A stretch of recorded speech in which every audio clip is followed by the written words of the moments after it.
And we got video and 3, 2, 1.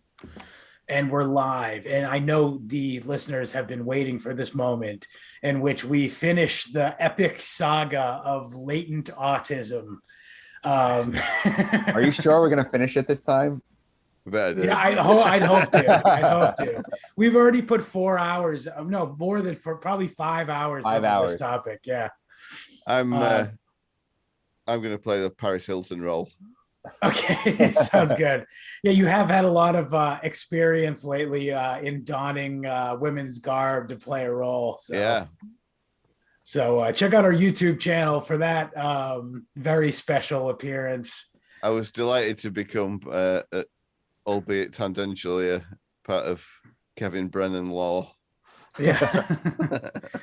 But yeah, also obviously returning again is our good friend of the show and friend of mine, personal friend of mine, Jared. Hello. And yeah, so I know where we left off, actually. A very, very important. Yes. What year? This was 2004, 15. It was December 2015. Yes, December 2015. And I remember, let's all share our memories of what happened. Because it's like Kennedy almost. I went, I believe, away to Maine to visit my in-laws when it was sort of like we're gonna split Christmas. This was like the days after Christmas. I feel like it's the 28th, I think. It was around that time. Yeah, I thought it was before, but or maybe it was the 23rd. I could probably find out very easily. But I remember I returned very late at night and refreshed the Opie and Anthony subreddit to see what was to be we can just come right out and say it. There was a Periscope, which was very popular at the time, by the way, it was still owned, I think, by Twitter. They closed it down now. Oh yeah, it's gone. Yes. It was the precursor. It's live streaming. Yeah, but it was Twitter's stab at that kind of. And our good hero of the story, Anthony Cumia, it was a weekend night, and as you might imagine, he was drunk, and as every blue collar guy should be. Yeah, I guess. Yeah, so I believe, what was the caption that there was some screenshots, I believe, on the Opie and Anthony subreddit, and holy shit, what were we calling him at that point? It could have, I mean, I wasn't a part of the subreddit at that time. Oh, okay. But I feel like it probably was, I don't even know. So I'm not even going to take a guess at it. But at least from my perspective, Dave had just started doing the show when that whole fallout happened. Right. I feel like he started in January of 2016. So I was actually at Compound Media. And I remember seeing the video. I think I might have seen it on YouTube. I forgot how exactly I saw it, but I just remember like talking to Anthony and Keith and being like, well, isn't it fucking obvious you didn't hit her? Yeah. I mean, well, let me just say this for those of the uninitiated. This is New York Magazine reporting December. Okay, so it must have been December maybe 18th, I believe is the date. Before Christmas, yeah. Yeah. December 18th. Anthony Cumia arrested after woman streams alleged assault on Periscope. Yeah, I mean, I've seen it on the documentaries, and that's funnily enough, Jared. My thoughts were he obviously hasn't hit her. Well, so here's I have like 2 points about that whole thing. Is one, Anthony. And we discussed this actually in part 2. Anthony's completely, I I just lost the fucking word. Fuck me. And he's in He's what, in, conflict. He's conflict averse. oh yes, that's very well denoted by many of his both fans and detractors. And he has absolutely no history of violence. We've never heard any ex-girlfriend or I want to directly point to the fucking July 2014 incident where he was attacked physically by a large black woman in Times Square while holding his own concealed carry weapon, and did not make any efforts to strike back at a blatant illegal assault. Yeah, I mean, like, if ever there was a time that Anthony Cumia would have been justified to hit a woman, it would have been that moment. Yeah, when you after you've gotten hit, you can justify hitting back. But like I said, Anthony doesn't have any history of violence. Now, is it possible that an isolated incident? I don't know. But I just, having like listened to years and years of Anthony Cumia on the radio, and then knowing what you know about everything you've heard about him in his personal life, I just can't see that magically happening one day. My sort of interpretation of watching the video instantly, although the commentary, everyone who comments on it all sort of takes it at this, not even face value, but there is something in the zeitgeist of not just the O&A and not just Reddit, but kind of people will glom onto evidence that isn't even there and it makes them absolutely certain of what they think the funniest or most salacious truth underlying it is, and they're unshakable in there. Yeah, I often see people say that he broke her rib, and also what was the other thing? The broken rib. Oh, and then the strangled. That's another one.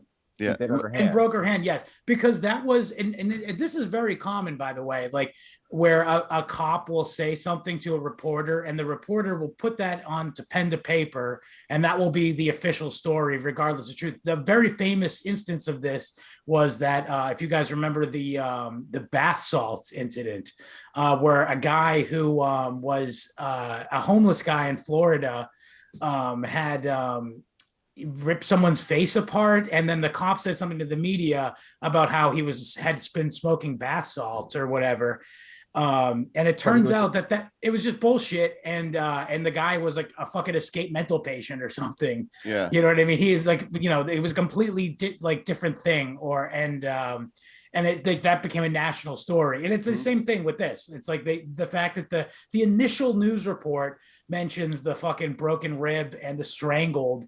And also regardless, it's fucking, but that's the official story now.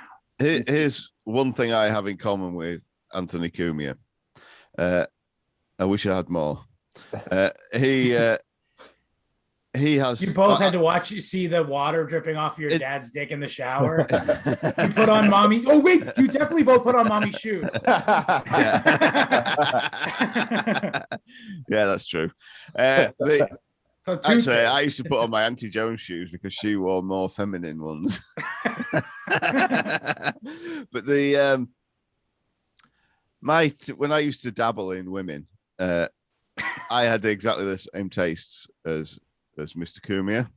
Yes. And that's basically, they had to be thin, younger than me, and crazy. And that kind of shit, I've seen it before. And it's normally how I've provoked someone to behave like that is by them wanting me to hit them and me not doing it. I just won't do it, and they'll go off into that exact crazy rap that chick was doing. It's happened to me, and if that had been videoed, people could have said exactly the same thing about me as about him. But I've never hit a woman. Well, you see, and then the physical evidence is. Going back to the video, he's clearly like a distance away. Like it looked like she was at the edge of the dining room, living room. Yeah, over by the sliding glass door. And she's like pursuing him and hustling him. Yeah, and he is like further deep into the living room, Staying distant.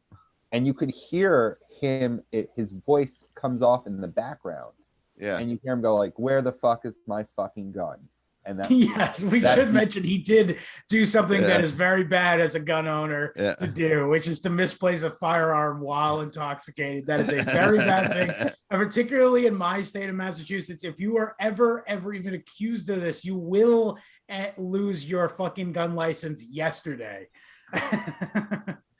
Yeah, that is funny. I mean, it seems like they probably had a few cocktails because she sounded like she might have been drinking as well. She seems like she was all pilled up, to be honest. She could have been hopped up on Xanax or something along those lines.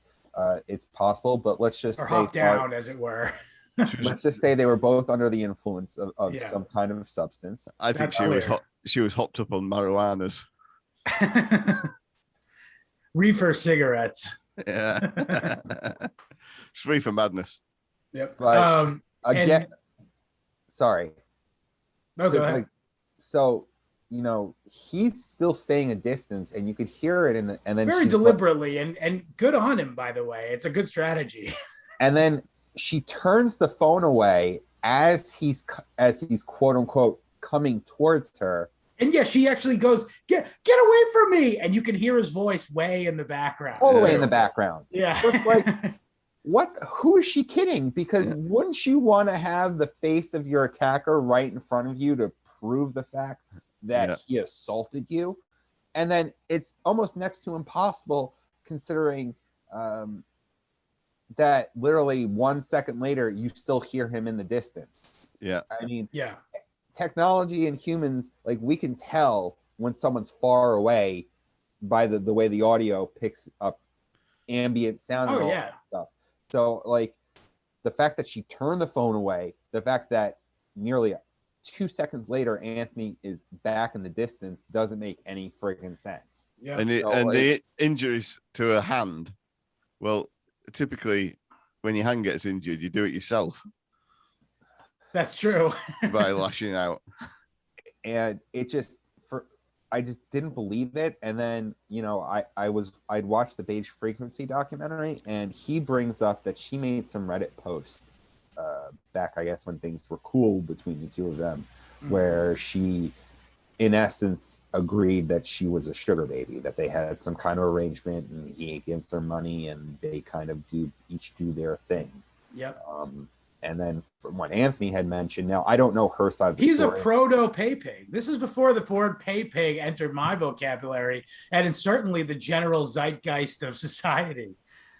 Look, that kind of sort of mistress relationship, but he just doesn't want the hassle of a real relationship. I get that if you've got plenty of money, but like, she's with all that emotional bullshit that's going on, she's not living up to her end of the deal. You're supposed to be, like a hooker's supposed to leave, and a mistress is supposed to not fucking complain. Yeah. And not get jealous and be a cunt. Specifically speaking to the actual incident that's caught on film, like, it's just reeks of fucking crazy pants, by the way. Like, for instance, one point she's like narrating the whole thing. This is not something it does, is to narrate what's going on Periscope, and also making a weird reference about, I also got a hurt in my boob, but you're not lucky enough to see that. And it's just like, dude, it's like literally the most unhinged thing I've ever seen in my fucking life. Like, that made me wish he hit her. Yeah. Well, I wish he'd found his gun. Well, I don't know where we would be if all that was happening. Yeah. But so, like, I've been thinking about, I re-listened to everything. I've been thinking about a lot of what we've been discussing over the last 6 weeks. And I probably should have said this first. If I've gotten anything wrong in this narrative, if any perchance any parties involved see or hear this, please let me know. I'm not married to a lot of this stuff. It's just, it's just how I remember it. It's how I remember it. It's my interpretation of things. And that fucking subreddit's gone, Charlie. I know. And we'll eventually get to that. And I think that part of it also, because I don't think we necessarily talked about the fact that what was the final nail in the Anthony Cumia / vocal members of the subreddit basically declaring an endless war. Right. But we can backtrack to that, because I think a lot of people wanted Anthony to pay. So they've bought into the story that the girl told. Right. They kind of went to scorched earth, if you will. And we will let's kind of touch on that real quick.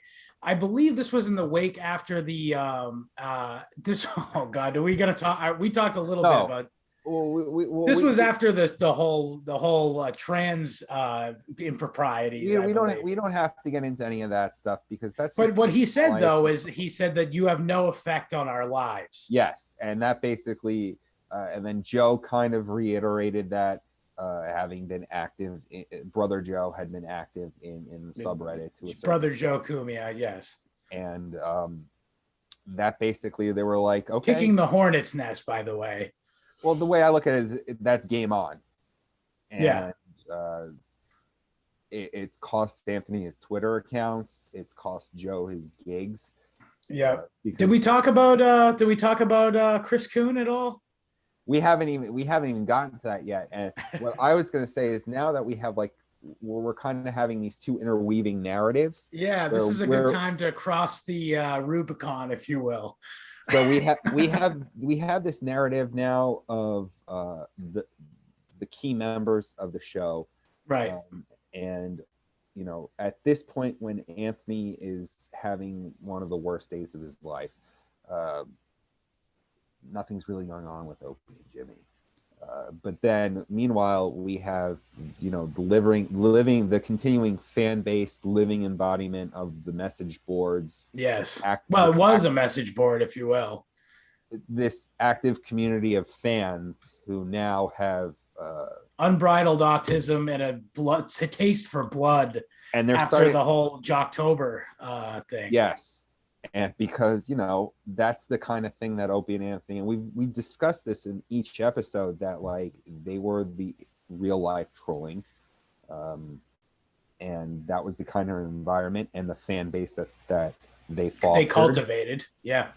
So eventually, when the fans would turn against them, they would turn all of that ire and all of that fire and fury towards the hosts. Yeah. I mean, that sucks for them. Right. But and then also specifically, as you said, it's kind of game on when you say you can't affect our lives. Yeah. They did as much as they could to do that. And well, I guess this is a good time as any to talk about Christopher Kuhn. So from what I understand, Chris Kuhn was an active poster and commenter on the subreddit. Some people, he had a Reddit account. His Reddit account was KILLA Killa Kuhn, KUHN, which is also a name he went by to rap. And and I remember it's very funny when you look up. Well, we'll get to that. But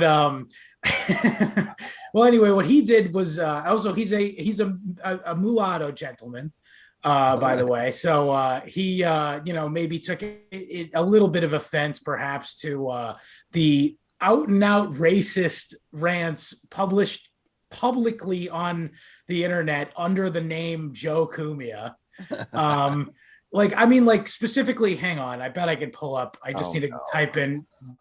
Here we go. Brother Joe Cumia tweets. I promise you it's on Imager. As he called.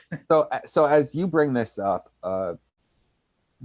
there was now an all-out war between some members of the subreddit and the Cumia brothers, and some of them decided to use social justice warrior tactics. Yes, of sending Joe's, tweets, real tweets, including real posts that he had made to venues, and those venues canceled gigs.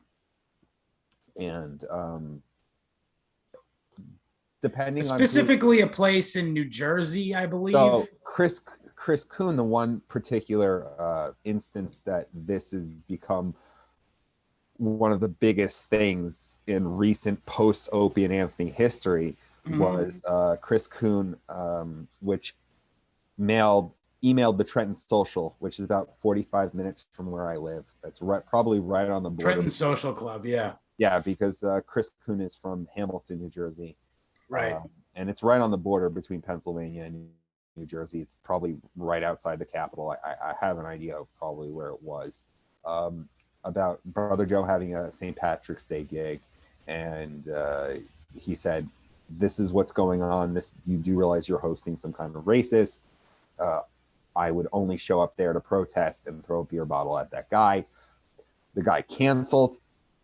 Joe did not take this one lying down, this one particular canceled gig. And we end up with Joe Cumia and the owner of this gig on the illustrious People's Court. Yes.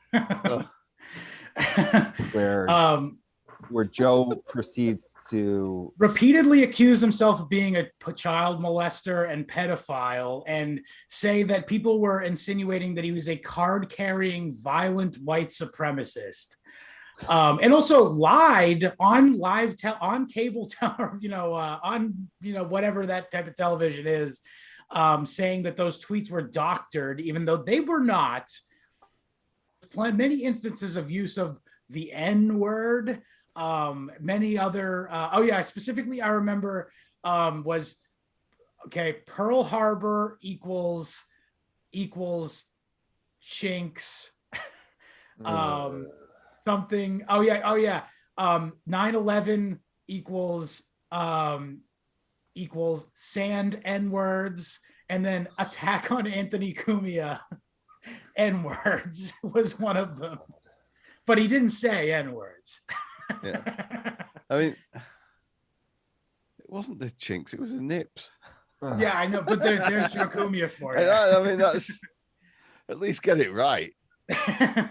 So now Joe has kind of put himself on the he also calls the he first of all brings his brother up on TV related to deal of he's ostensibly the reason he's on here, but he starts to bring up that his younger brother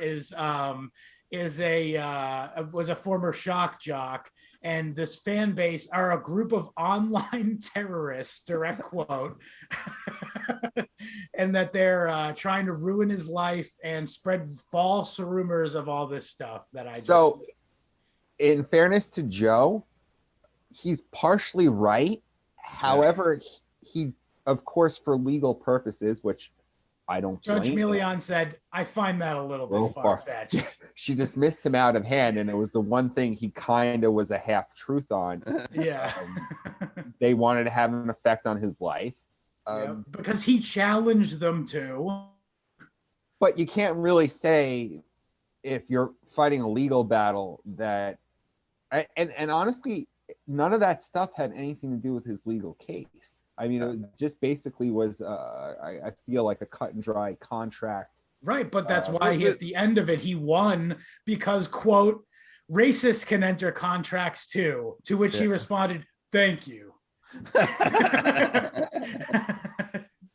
Well, I think a lot of this, though, it speaks to the general...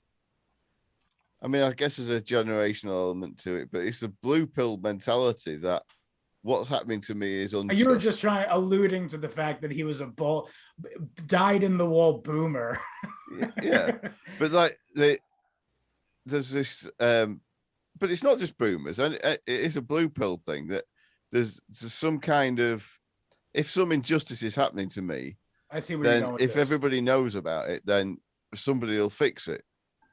Some institution will be on my side because it's a very conservative viewpoint, and this is, he does self-identify as a conservative, so it makes sense. You would think it's kind of like how on Fox News and Hannity and all this shit, they're always like, look, the left is being inconsistent and hypocritical. Why don't everybody notice? And it's like, yes, that's what the left does. They always are hypocritical. They always lie and cheat to get what they want. And they don't care because all they care about is power at the end of the day. It's conservatives who think, oh, this is messed up. I need justice. Justice.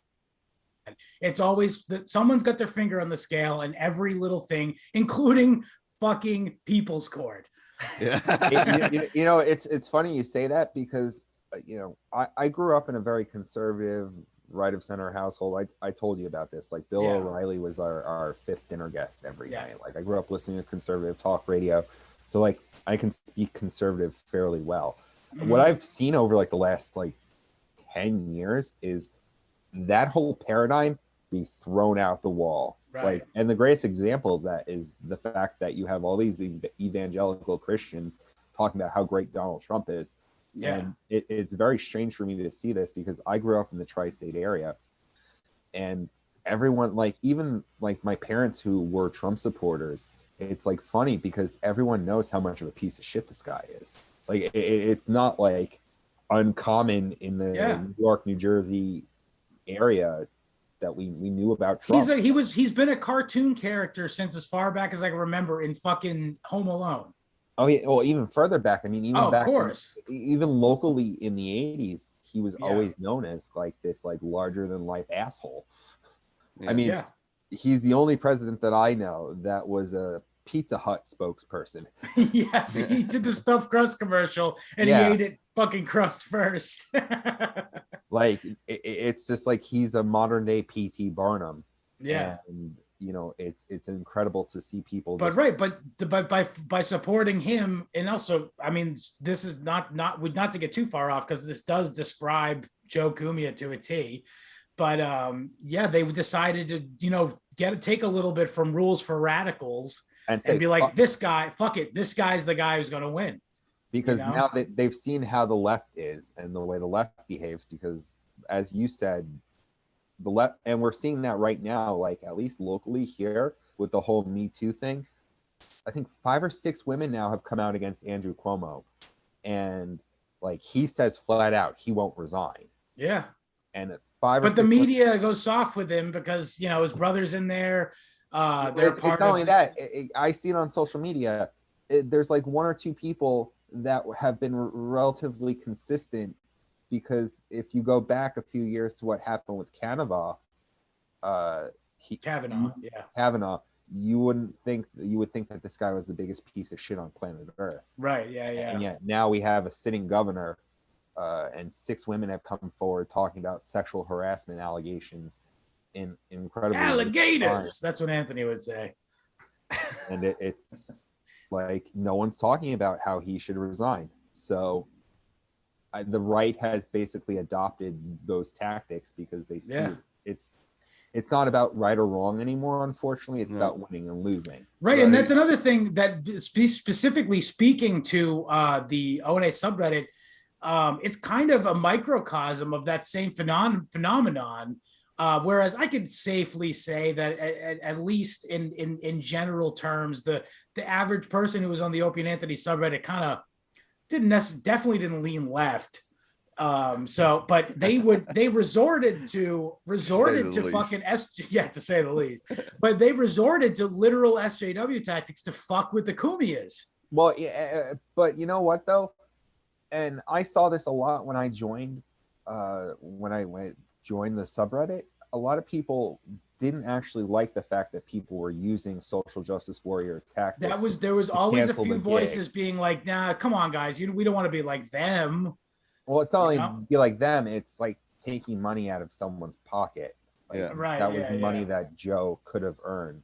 And that he didn't have to get given an allowance for. I mean, this and I personally I'm against all of that stuff. Me too. You never fuck with a man. Yeah, I know. Especially anyone who listens to this show, don't ever do that. That's fucked up.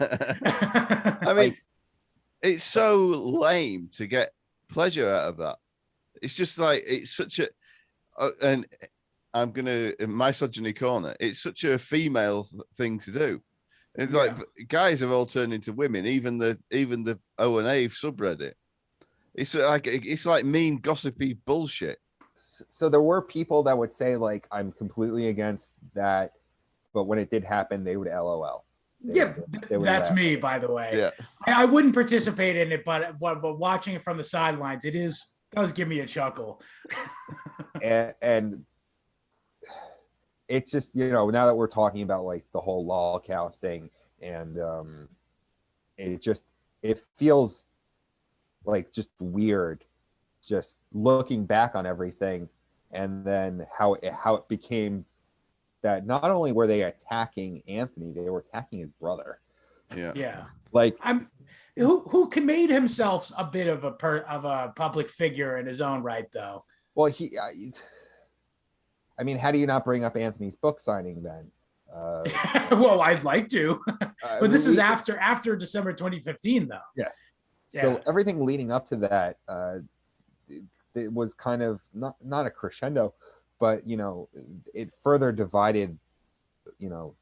It created an even bigger rift because now there was even more blood in the water. Right. And a lot of the guys that had turned against Anthony had even more to say about him, besides all the other shit.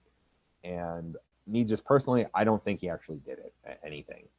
Oh, neither do I. And again, let me just even go further with some of the shit that it's in that video. I mean, also another thing was it by all accounts, after the video ends, both of their phones were broken, and they kind of reconciled to go buy new phones. This is in the police report too, by the way. So it's a matter of public record. I'm not speaking out of school here, but also it's Anthony's recollection of events. I do tend to believe his version of the story, to be honest.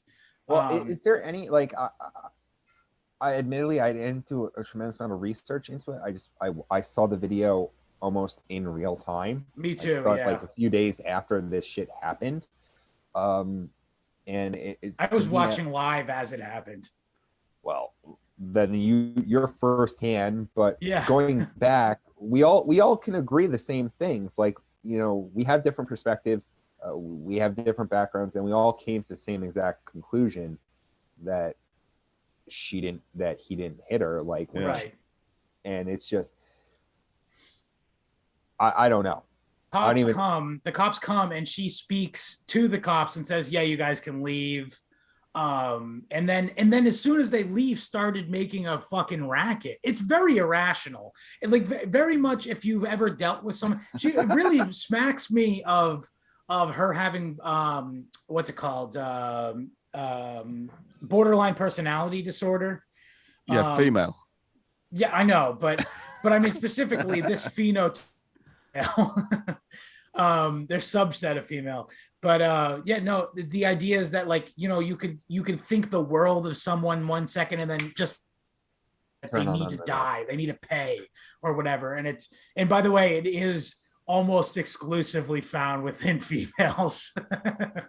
I think guys who have that all end up in prison. Too.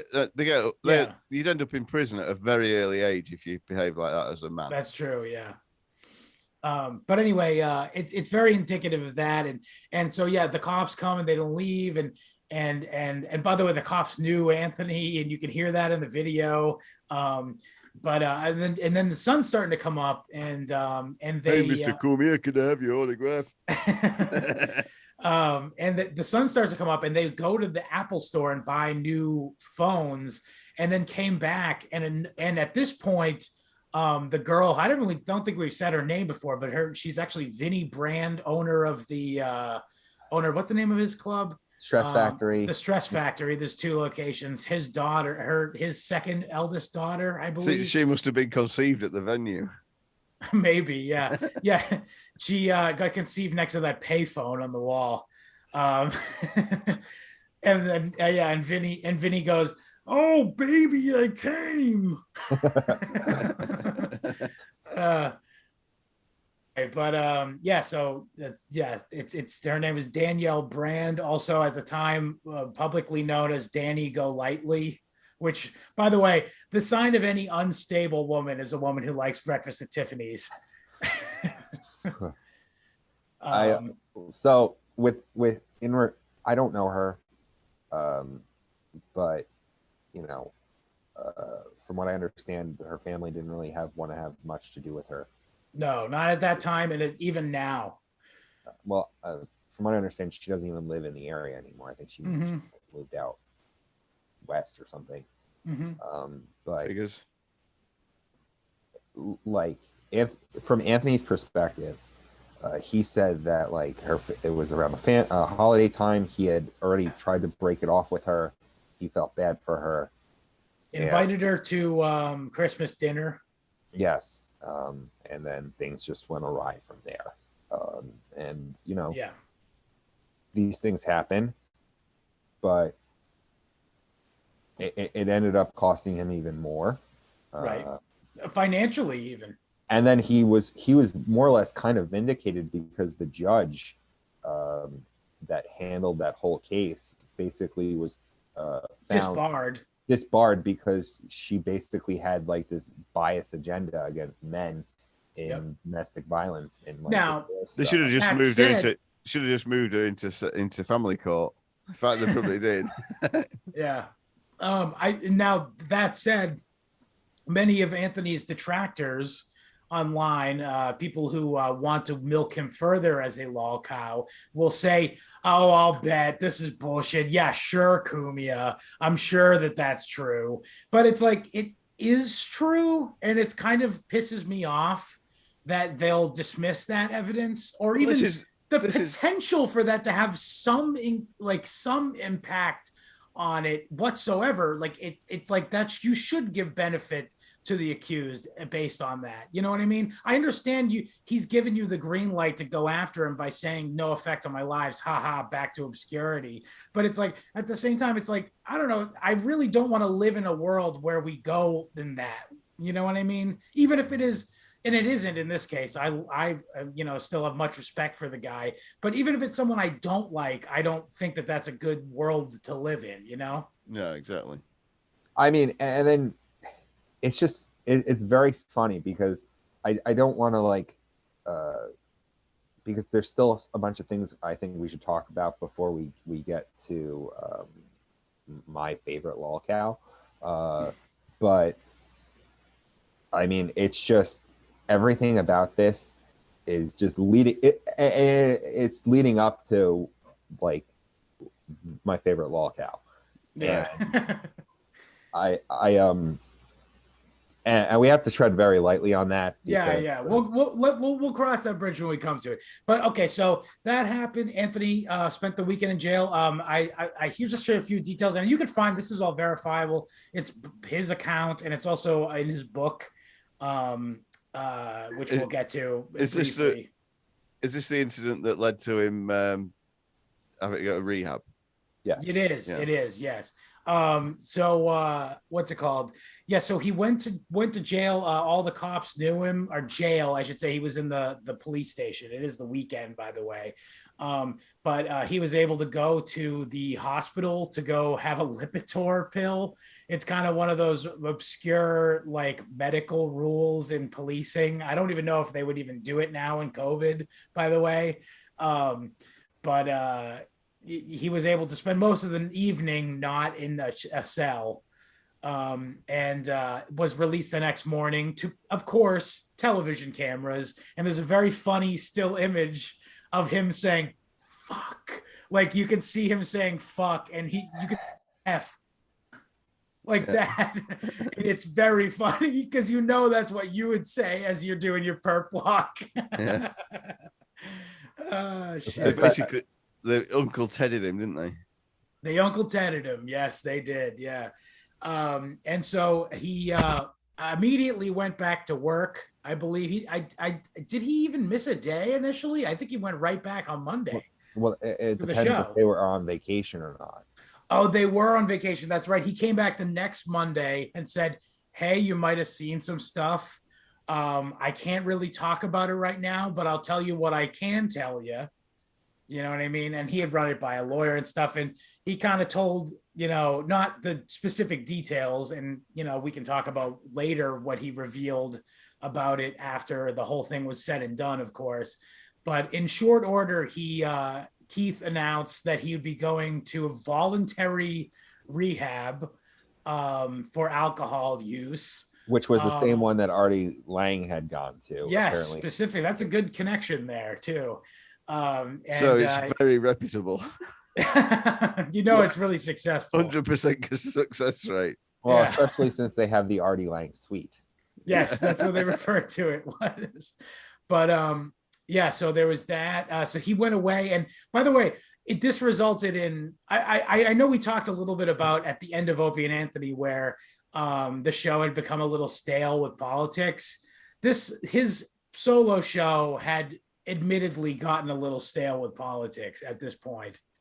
And it resulted in 28 days, I suppose, of the best content that had been on Compound Media in over a year easily. It was really cool to see every other week when I was coming in there to do Dave's show, a different host. So, one week it was the Race Wars host. It was Sherrod and Dan Soder. Sherrod and Kurt, yeah. And then it was Dan Soder. I almost want to say they had the first iteration of what is now the Bonfire happened on that.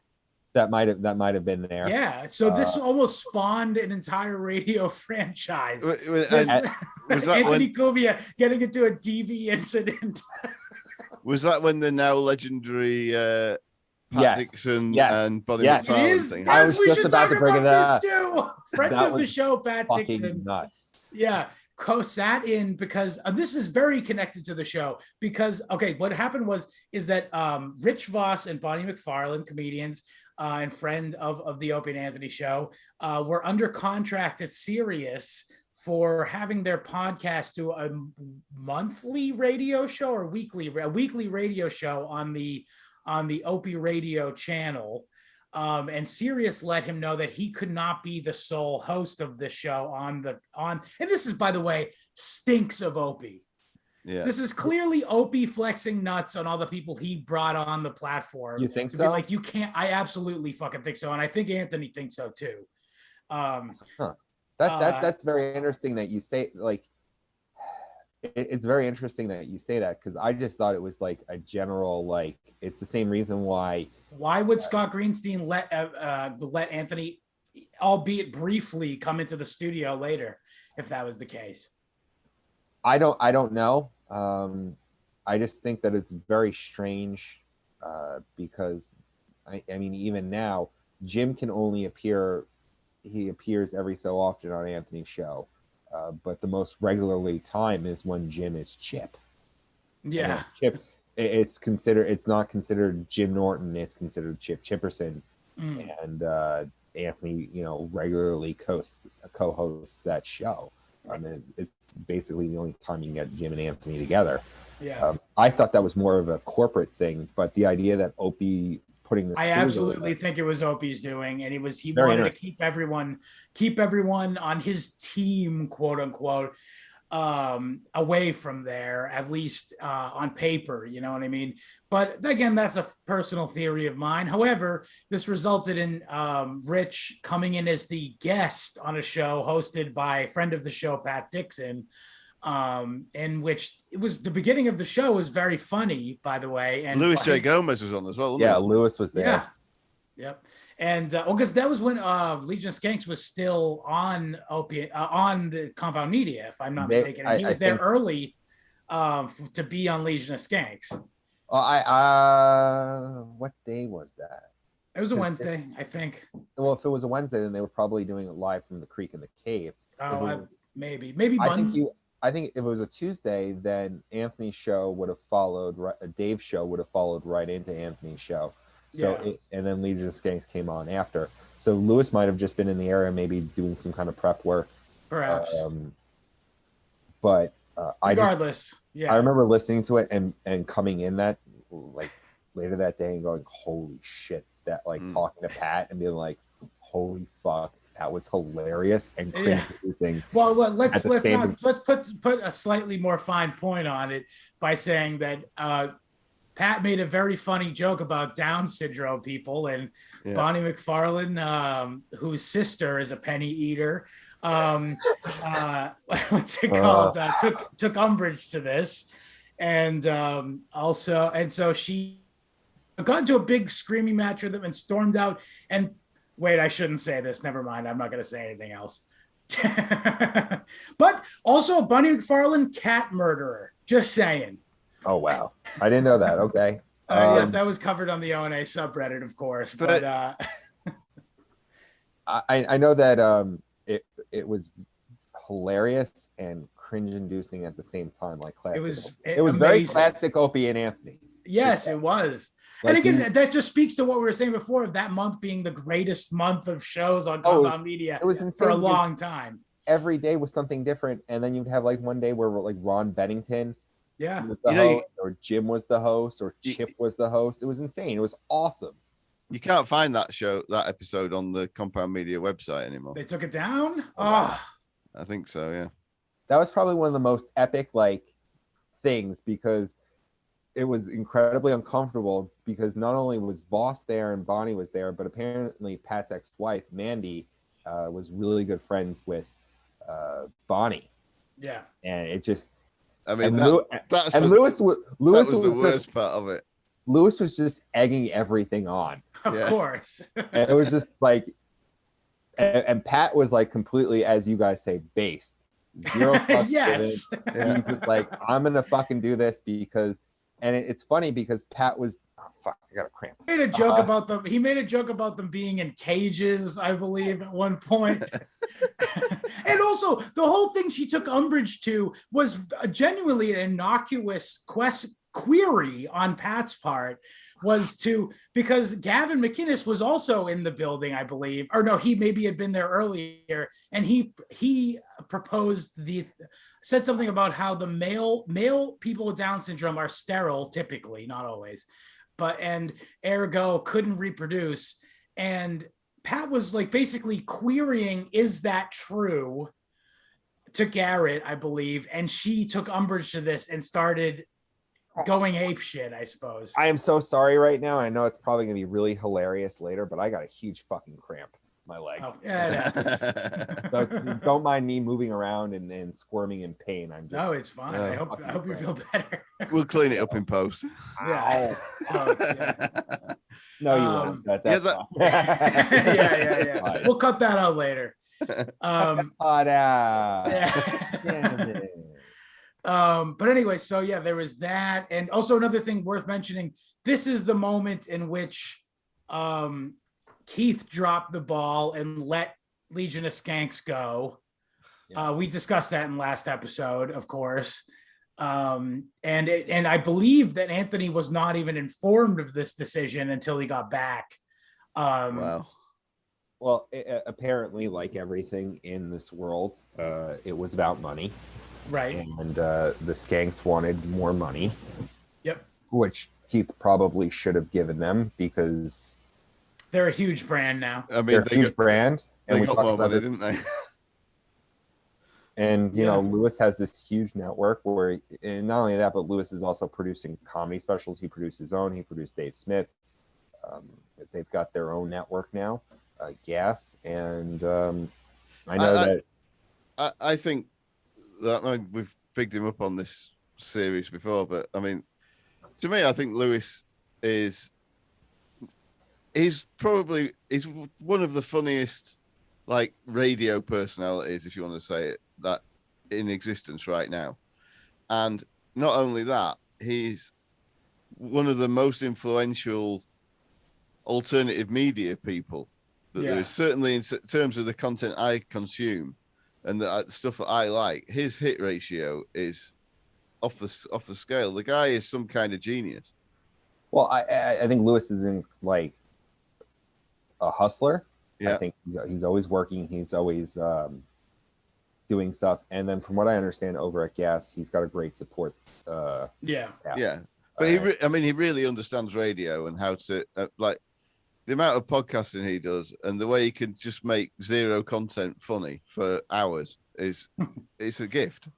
Well, I think that speaks to how great a lot of the comedians that we all enjoy. Whereas, like, you hear people talk about stand-up and the idea of crafting an act, and then you have these guys that are just incredible improvisers, and I think that's what everyone loved about Jimmy. Funny off the cuff. Funny off the cuff. Jimmy, Patrice, Bill Burr, Voss, Bobby, Colin, all those guys that like we all have come to love.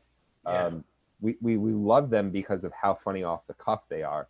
Right. I mean, if you think if the O&A show was starting up now, guys like Lewis and Aaron Berg and Pat Dixon might well have been those guys that ended up on the O&A show. Right. And we said this in the last episode too, but like Opie and Anthony, the kind of comedian banter format was created on the Opie and Anthony show. Yeah. And that is like what is all of podcasting essentially now. I mean, all good podcasting. Well, good podcasting, right. You know, we talk about this. We've continuously talked about one of the continuing threads and themes from our conversations has been the influence that Opie and Anthony have. Now, I like Penn Jillette. I don't know how you guys feel about Penn Jillette, but I like him. I like him as a personality. I used to listen to his. He rapes pretty good. Yeah, I liked him. I liked his perspective and all that stuff. I used to listen to Penn Sunday School. I don't know if he still does it, but he basically said he wanted to do this like Opie and Anthony. Yeah. Right. That was one of his influences. And you can listen to, if the earlier stuff's still there, I highly recommend it. Everything pre Matt Donnelly, because he brought in this other co-host, and the guy fucking sucks. He calls himself an improv comic, and he can't improvise anything. And it irks me that he calls himself that when you have someone like Jim or Patrice or any of the seller guys that are stand-up comics, and they're better at improvising than him. Yeah. Right. Like it just irks me that he calls himself an improv comic, and he can't improvise. It's people like that who call themselves improv comics give improv a bad name, because I've been watching and thoroughly enjoying In Hot Water for years, and it suddenly dawned on me, wait a minute, this is improv. Yes. I hate improv, but like I love that. You know, you get a lot of I in Syracuse, I had a lot of friends that would do that sort of thing, but they would do stand up, they would do sketch comedy, they would do improv. Like people that wanted to get into the business would kind of do a little bit of everything to kind of get their feet wet, and kind of get a feel, because you know you have to diversify your abilities, and we see that all the time now. I mean, look at Bill Burr; he's got an animated show on Netflix. Yeah. Or any of these like Conan. Conan's a writer. He's a host. Yeah. And you know he's written some of the best sitcom. Yeah. And sketch in The Simpsons. In The Simpsons, he wrote sketch comedy during like SNL revival time. Yeah. Like when SNL became funny again. And you know, didn't he work on the Dana Carvey show with Louis C.K. too? No, that was Robert Smigel, who's also. Oh, okay. Yeah. Conan must be so pleased to be out of the late night business when he did, you know, looking back on it, because it's all, I mean, like he was actually pretty good, wasn't he? Oh, I think he's still back in the day. Yeah. Yeah. I still thought, like, watching classic Conan, he was the best. And out of like all of the current guys, I would still rank Conan the highest. I put Fallon at the bottom. I fucking hate Jimmy Fallon. Yeah, well, but we digress. Yeah. Anyway, so we should finish up talking about what happened to Killa Coon. His namesake really came to life. Yes.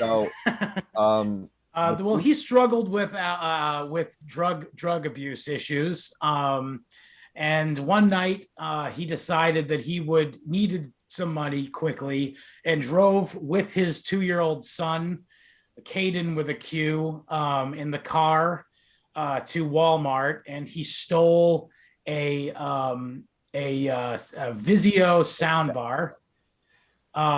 which and then ran out, was pursued by the store security. But anyone who worked in retail knows they can't enforce this, and they can't hold you, and they can't even touch you usually.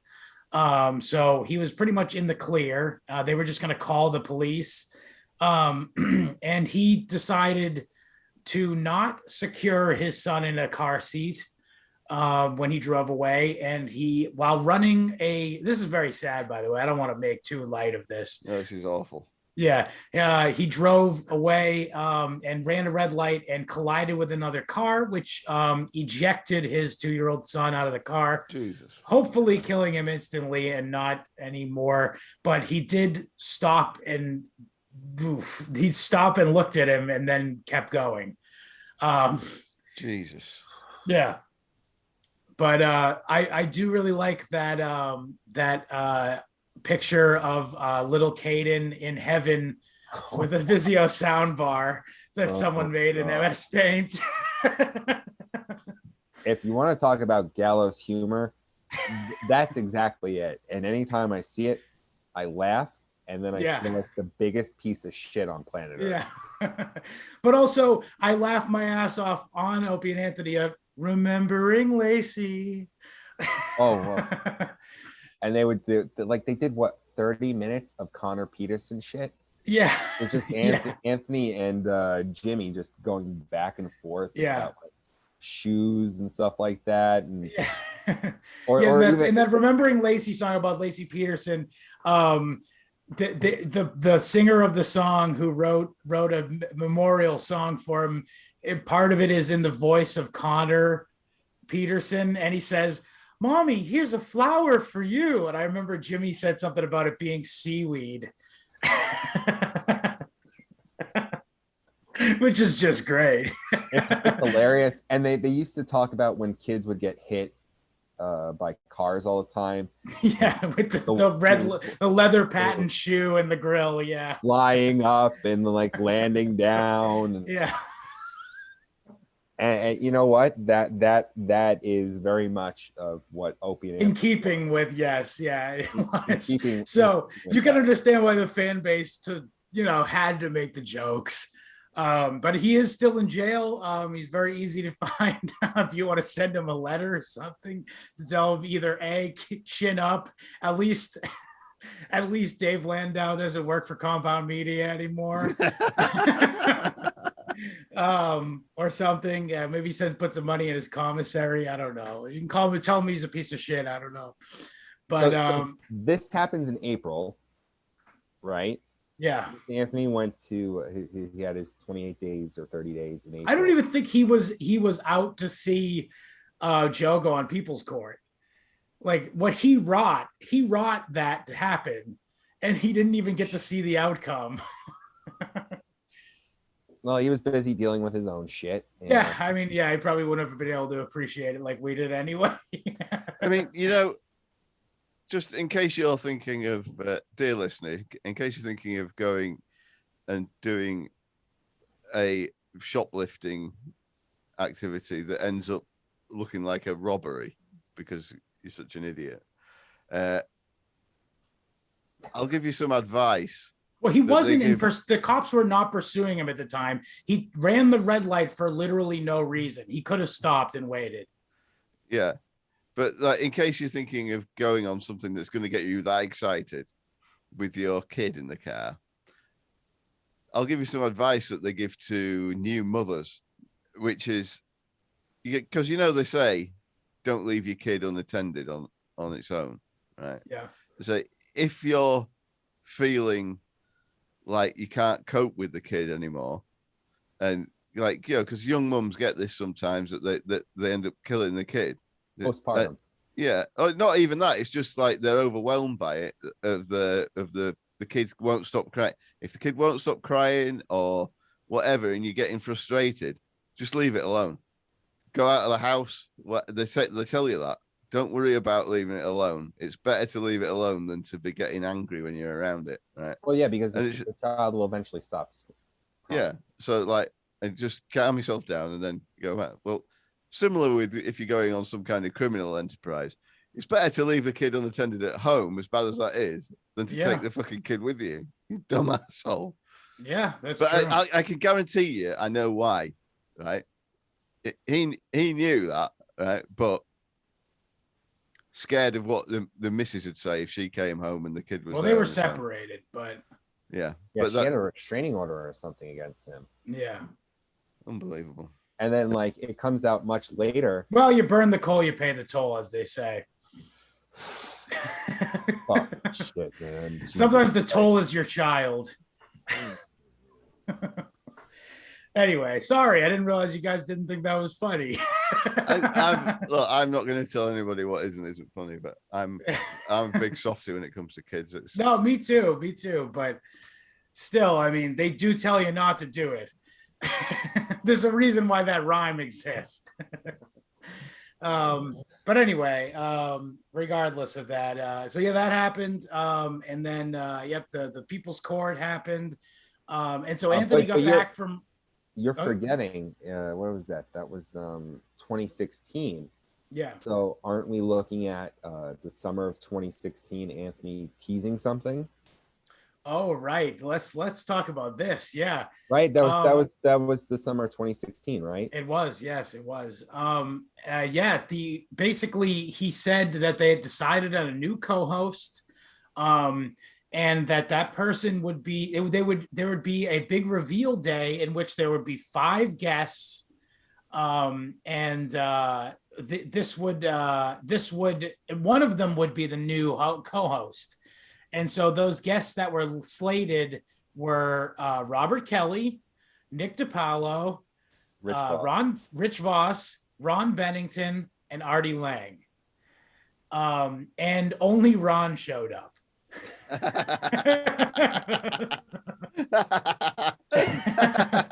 Ron, consummate professional, by the way. Yeah. We didn't talk about what we were going to talk about. What? Which is what? Oh, Colin. Oh, but that was when was that? That was a little later, though. I thought that was before. No, because that was. We'll get to that in a minute. That was during Artie and Anthony. Yes, it was during Artie and Anthony. It was while Artie was on sabbatical. Oh, okay. Due to his crime problem. His heroin problem. So what happened was none of them showed up, and Artie did not show up, even though he was to be the new host. It was very awkward, very funny. Yes. No, I'm sorry, you broke up for a minute. Oh, so Ron was making it very funny though, saying how he'd been snubbed and all this stuff, and Artie did eventually show up, and in which they very unceremoniously revealed a fake photoshopped mugshot of Artie, which is actually a Photoshop of Larry King's mugshot from 1972, and Anthony's mugshot from the aforementioned incident, as their new show. What's the word? Branding, I suppose. Yeah. And also Keith was very proud to let everyone know that they had 2 billboards, one on the Jersey Turnpike and one in Times Square, quote, "for pennies on the dollar."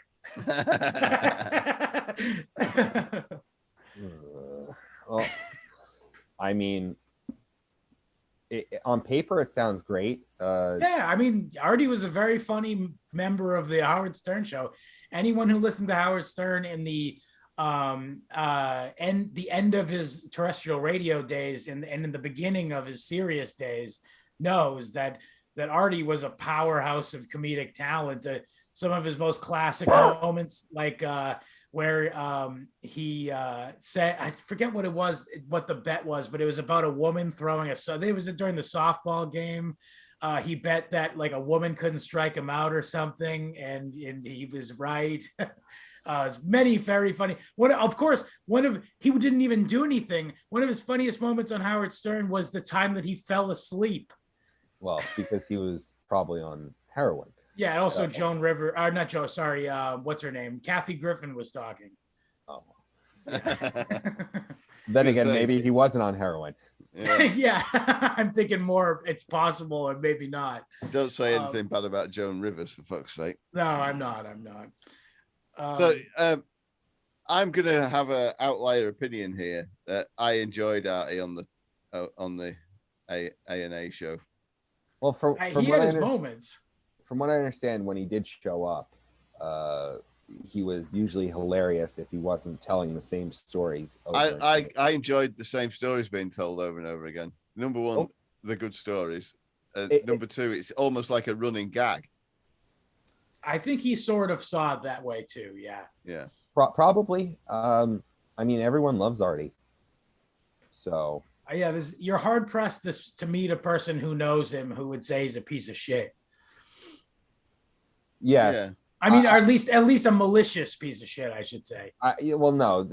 I mean, I've admittedly said some pretty fucked up things about him, just because, you know, the way I look at it is like he had a job to do and he couldn't show up to do his fucking job. And yeah. I also understand that perspective as well. I mean, drug addicts personal relationships wise, in my experience with drug addicts, you've just got to completely cut them out of your life and give up on them. Yeah, and if they decide to help themselves, you can let them back in. Maybe comes back to my point. Comes back to my personally on this show in the Lost episode, we attempted to let a drug addict back into our life, detriment. And no one will ever hear that, but I have it.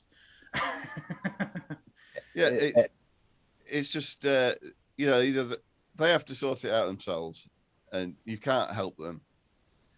That's my firm belief. I've tried a couple of times, and I never will again. No, you're 100% right. People change if they want to change. Yeah, he knows he has a problem, and if one day he decides I'm going to make that change, he'll make the change. You know, you can be as supportive, you can give him as a million chances as possible, but if he continues to self-destruct, I mean, at a certain point, you have to cut your losses and let him figure out shit on his own. Yeah, and let whoever it is, you know, earn back the respect and love and all that stuff. And I mean, and this is as much as I mean, I wasn't you know, I'm coming at this as a pretty much a newbie at this point. And yeah, I knew who Artie Lang was, but I wasn't what you'd call a fan. But I genuinely really enjoyed him on the Anthony Cumia show. But when or the A&A show, the whole, even to me, I found it was a source of frustration because we didn't show up. It's like, well, you know, I was looking forward to the A&A show, and it's just the A show, and it's like, obviously, Kumi's the best. I absolutely love him, but you know, when you're expecting Artie Lang and you don't get him, it's annoying. Oh, I'm sure it's incredibly disappointing, especially for fucking people who worked there, yeah. And you know they're ostensibly paying him.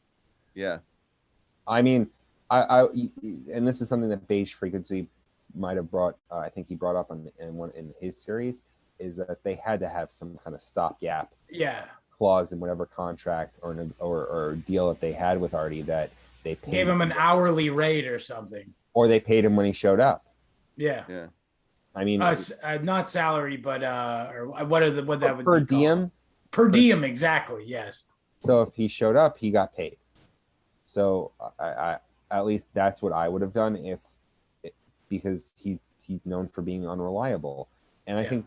Why I've harbored some animosity towards him because he's had such an incredible career. He's had so many great opportunities, and he was on Mad TV when it was like actually funny. Dude, that was the best era. That's the best sketch comedy series era ever. I think that at one point, Mad TV was legitimately funnier and more subversive than SNL was. Oh, by a long shot. Like they were based when SNL was like having Jimmy Fallon on and Chris Kattan and Will Ferrell. Yes, but you know they were like. Do you remember Snick? What? You cut it out again. It was a commercial for do you remember the bit where it was a commercial for Sniggers? Oh yeah. And My- it's literally just Snickers for black people. Yes, I remember that one. My favorite one was they took all those old school Christmas specials and Yeah. they did like they made like The Godfather. Yeah. And it starts with like the little Italian snowman and he's like, "Who the fuck am I? Who the fuck are you?" Yeah. I thought that was absolutely the funniest fucking thing I'd ever seen. Yeah. That Snickers commercial, that's got Artie Lang's writing fingerprints all over it. It might have, I don't know. I mean, he's him and Gilbert. That's why partially the reason why Gilbert's not allowed on CERN anymore Right. was because him and Artie Lang would just drop the N-word whenever they felt like it. Like Yeah. I think at one time they actually had like a competition of who could say it more. I think that's a great that you brought up Gilbert Gottfried. I absolutely love him. Right. Mhm. And Listen to talk the podcast? about I have done. I don't at the moment, but I've listened to quite a few of them. I've It's a listened to movie a bunch show, of isn't it? them. The funniest, and this is more than anything of Opie and Anthony's ever done, and anyone in their solo career has made me laugh, was the time Gilbert Gottfried did Jerry Lewis getting a glass bottom boat. I was driving. I had to control myself from like veering off the road. It was just, he's like, and the poop and the flaming wave and the glass and it's just the funniest fucking thing I've ever heard in my entire life. Yeah, he's a national treasure. And the second funniest thing I ever heard was every year around Christmas time he has Mario Cantone in, and they talk like about Christmas and the holiday and Christmas specials and stuff like that. And Because he set his chair backwards. maybe. And then they've had Richard Kind in, and I love those are my two favorite. Those are my two favorite guests because Richard Kind and Gilbert just go back and forth about who's famous and Jewish and who's famous and anti-Semitic. So it's like two Jewish uncles just going back and forth. Like I can relate to that. But apparently Richard Kind loves the Mr. Magoo Christmas special, and Mario like our good friend Anthony Cumia. and Mario Cantone hates it. So they tried to work something out where, so the beginning of the episode is basically Gilbert and Mario talking about who they would blow, and whether Mario would have blown Harvey Weinstein for like an advance in his career, and then I bet he really wishes he did that now. The co-host. So fungus. Get your balls out. Then they have Richard Kind waiting in the queue as all of this is going on. He has them on speakerphone as he's about to take off in an airplane. So there's this juxtaposition of Gilbert and Mario talking about blowjobs and Richard Kind sitting in an enclosed area while everyone else can hear this. I just thought it was like, I just had this idea in my mind and it was like, this is the second funniest thing next to the last on the boat. You got to shout out Gilbert's 9/11 joke that he did on. I think it was like 10 Mr. Trump, I think. No, Hugh Hefner. Oh, Hugh Hefner. Yeah, Sorry. It was a couple of days. Pretty much same thing. A couple of days after he said, I couldn't get a direct. I wanted to fly to Chicago or something, but I couldn't get any direct flights. They all stop at the Empire State Building. And of course, the audience was shocked, not by the joke, but just because they weren't expecting any new material. Well, he didn't have those two dish things, so he couldn't do the Mickey Mouse thing. Yeah. Anyway, so I guess of the Anthony's legal troubles was basically he did a bunch of shit for the court, and this is very common. You'll plead down to a lower charge, and I think he ended up pleading to harassment. And also he satisfied a bunch of conditions set out by the court, including the rehab that we mentioned before. And he also did an anger management course, which actually, if I remember correctly, he brought up his classic lucid dreaming, raping women thing that he always talks about. And his anger management therapist had watched the show that day and almost failed him and made him actually have to go to jail, perhaps, because of watching the show. And he had to explain to her, "Oh, come on, I'm doing a character on the show. Characters like Mr. Amish does."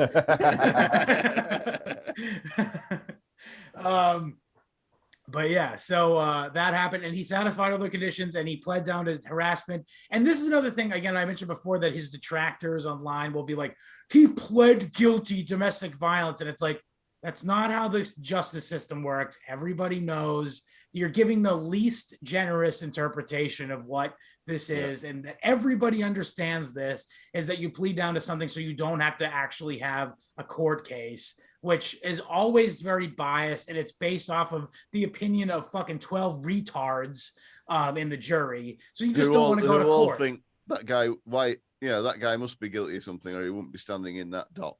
Bingo. And I really dislike that again. And even if it was someone, of course, again, I'll say it again. I love Anthony Cumia. And even if it was somebody I don't like, I still don't want to live in a world where that's the way it is. Yeah. So yeah, he pled guilty, quote unquote, to harassment, and was his one night in jail was time served. Also conditional, probation and all that stuff. And that was the end of his legal saga. And that was around the time that Artie actually joined the show. And very briefly after the repetitive, and again, William, I know you liked his time on the show, but I did not.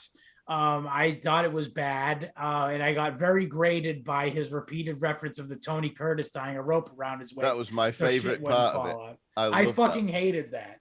I loved it when he would tell it literally back to back. That killed me. That was somewhat fun. But here's the thing is Anthony kind of fell back into his WNEW fake laugh thing at this point, and it became physically painful to watch him force laughter at something that clearly bothered him and the audience, possibly to the same level. So already disappeared. He was charged again with, I think he was in the drive-through of a McDonald's with 46 spindles of heroin. I think you're missing something. What? Well, they added a third mic.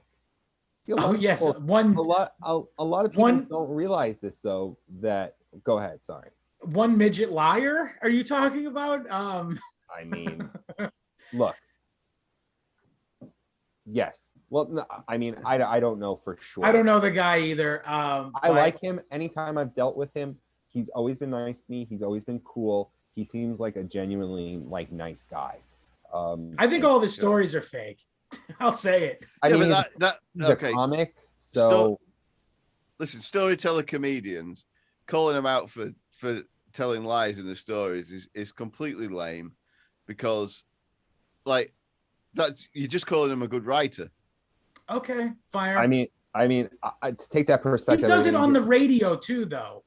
I understand if it was on stage only, but he carries these stories as if they're true. He's trying to be entertaining. He's not. I mean, it's not a documentary. If that's the case, it worked for Uncle Joey.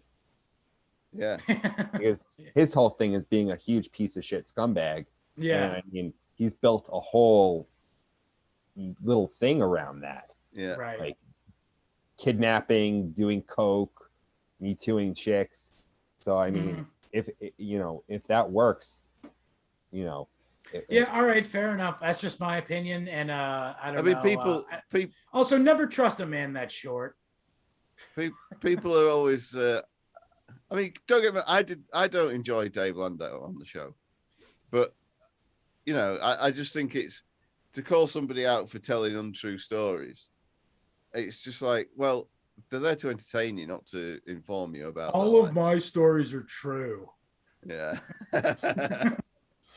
But it's like people have a go at Bert Kreischer for the machine story not being true. Well, I mean, I think he also is really bad at comedy and sucks. Yeah, I think he really, really sucks. But if that story isn't true, then it means he's a good writer.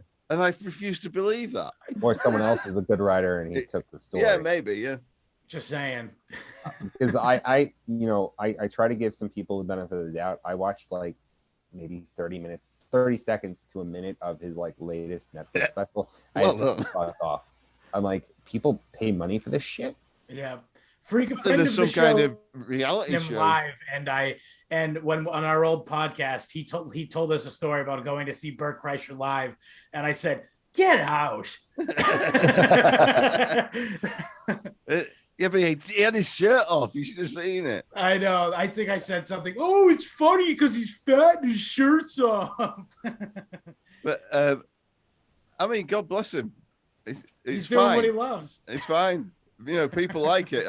I don't know any. I know people that like him when he's on like Rogan or Legions of Skanks, but Yeah.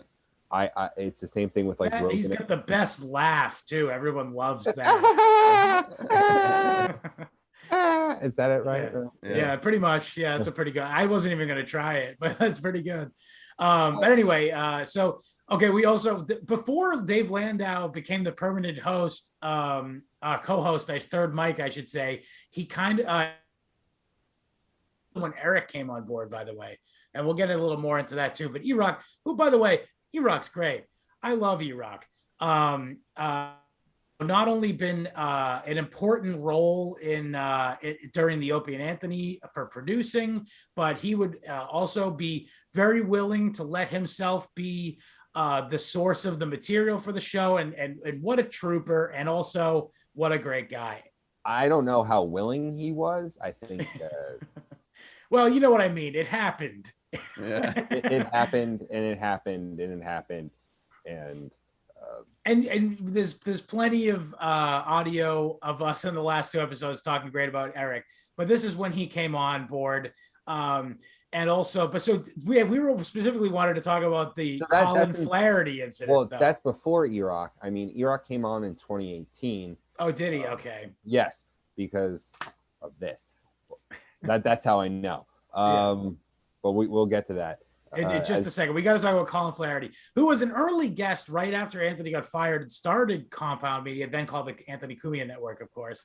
Oh yeah, by the way, it's worth mentioning that this DV incident is what got them to finally change over from the Anthony Cumia Network to quote Compound Media.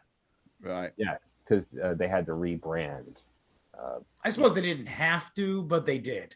It was a good idea, but then again, you know, in retrospect, they kind of took the uber right wing concept of a compound. Yeah, it's almost more ominous because I mean people almost didn't forget, but I mean like the you know the fake as it is DV is not exactly fresh in everyone's memory anymore. So I don't think his name is as poison as it was, say, in 2016. But regardless, they decided to change, and that's when their name became that. And and during this time where Artie was on quote, they called it sabbatical, which the reality was, I think he was just laying low in a drug den or something, awaiting trial. They decided to have a number of co-hosts sit in. The first week, by the way, was Aaron Berg, and I thought this is great. I'd love for Aaron Berg to be the new co-host of Anthony Cumia. I admittedly was a Gino fan because Gino was making show references, and I'm like, oh my god, I love this guy. Like he was just like show reference, like O&A show reference, O&A show reference, O&A show reference. I'm like, holy shit, he's like one of us, right? And I like Gino. He was high energy. I love Gino too. He's but anyway, well, we can say because he said it himself. Oh, that's true. Gino is going to be on the show very soon. Yeah. But I actually almost spilled the beans, but then I realized, oh yeah, he said it live on In Hot Water. Yeah. But anyway, so yeah, they both were co-hosts. Dave Landau was one week. And then another week, Ron Bennington was slated, at least on multiple days, I think. It might have been the whole week. I can't remember. On the first day in which Ron was coming in, one of the bookers at Compound Media decided to book we just author We just lost you for a moment there. Am I back? Yeah.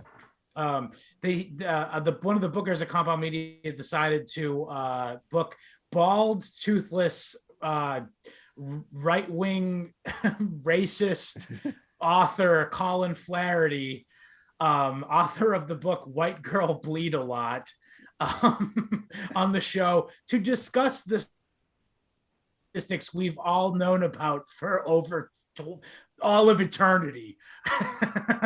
Yeah, Anthony felt they hadn't been covered enough on there. Enough, yes, I know. And again, I do want to say this. It's like, we're not afraid to talk about little sort of edgy shit on our show, as any listener of the show knows. But repeatedly harping on Black crime statistics, to me, that's not great show content. Yeah. And we know already. It's the same thing we were talking about before, where conservatives think, oh, the liberals are being hypocrites. We have to, rail about it. And it's like, we know they're going to do that. Well, it's that, and it's also the idea that if only people understood the facts, they would change their mind. That is not the case. It's not the case. I mean, no. I think that I don't know the guy, but it seems like he's leaving out so much shit and like historical context of like Flaherty's an Irish name, and like the way the Irish were treated in this country, in the 1800s, yeah, like they were treated like there were signs that said Irish need not apply. Like, the Irish being considered quote unquote white is a 20th century. They literally described them as Negroid. I believe that Charles Darwin said that they were lower than blacks. Yeah. And like, hasn't he never seen Gangs in New York? Like, like the Irish were treated horribly. And also, worse than both of that. Everywhere. In England too. I mean, as late as the 50s and 60s, there'd be, because like the Irish were the migrant laborers for, especially in the building trade, and in the post-war construction, public sector construction boom of road building and building of tower blocks and stuff, the Irish did it all, and they would have terrible problems finding a place to stay. The bed and breakfast places would have boarding houses would have signs in the window that said no blacks, no Irish, no dogs. Yeah.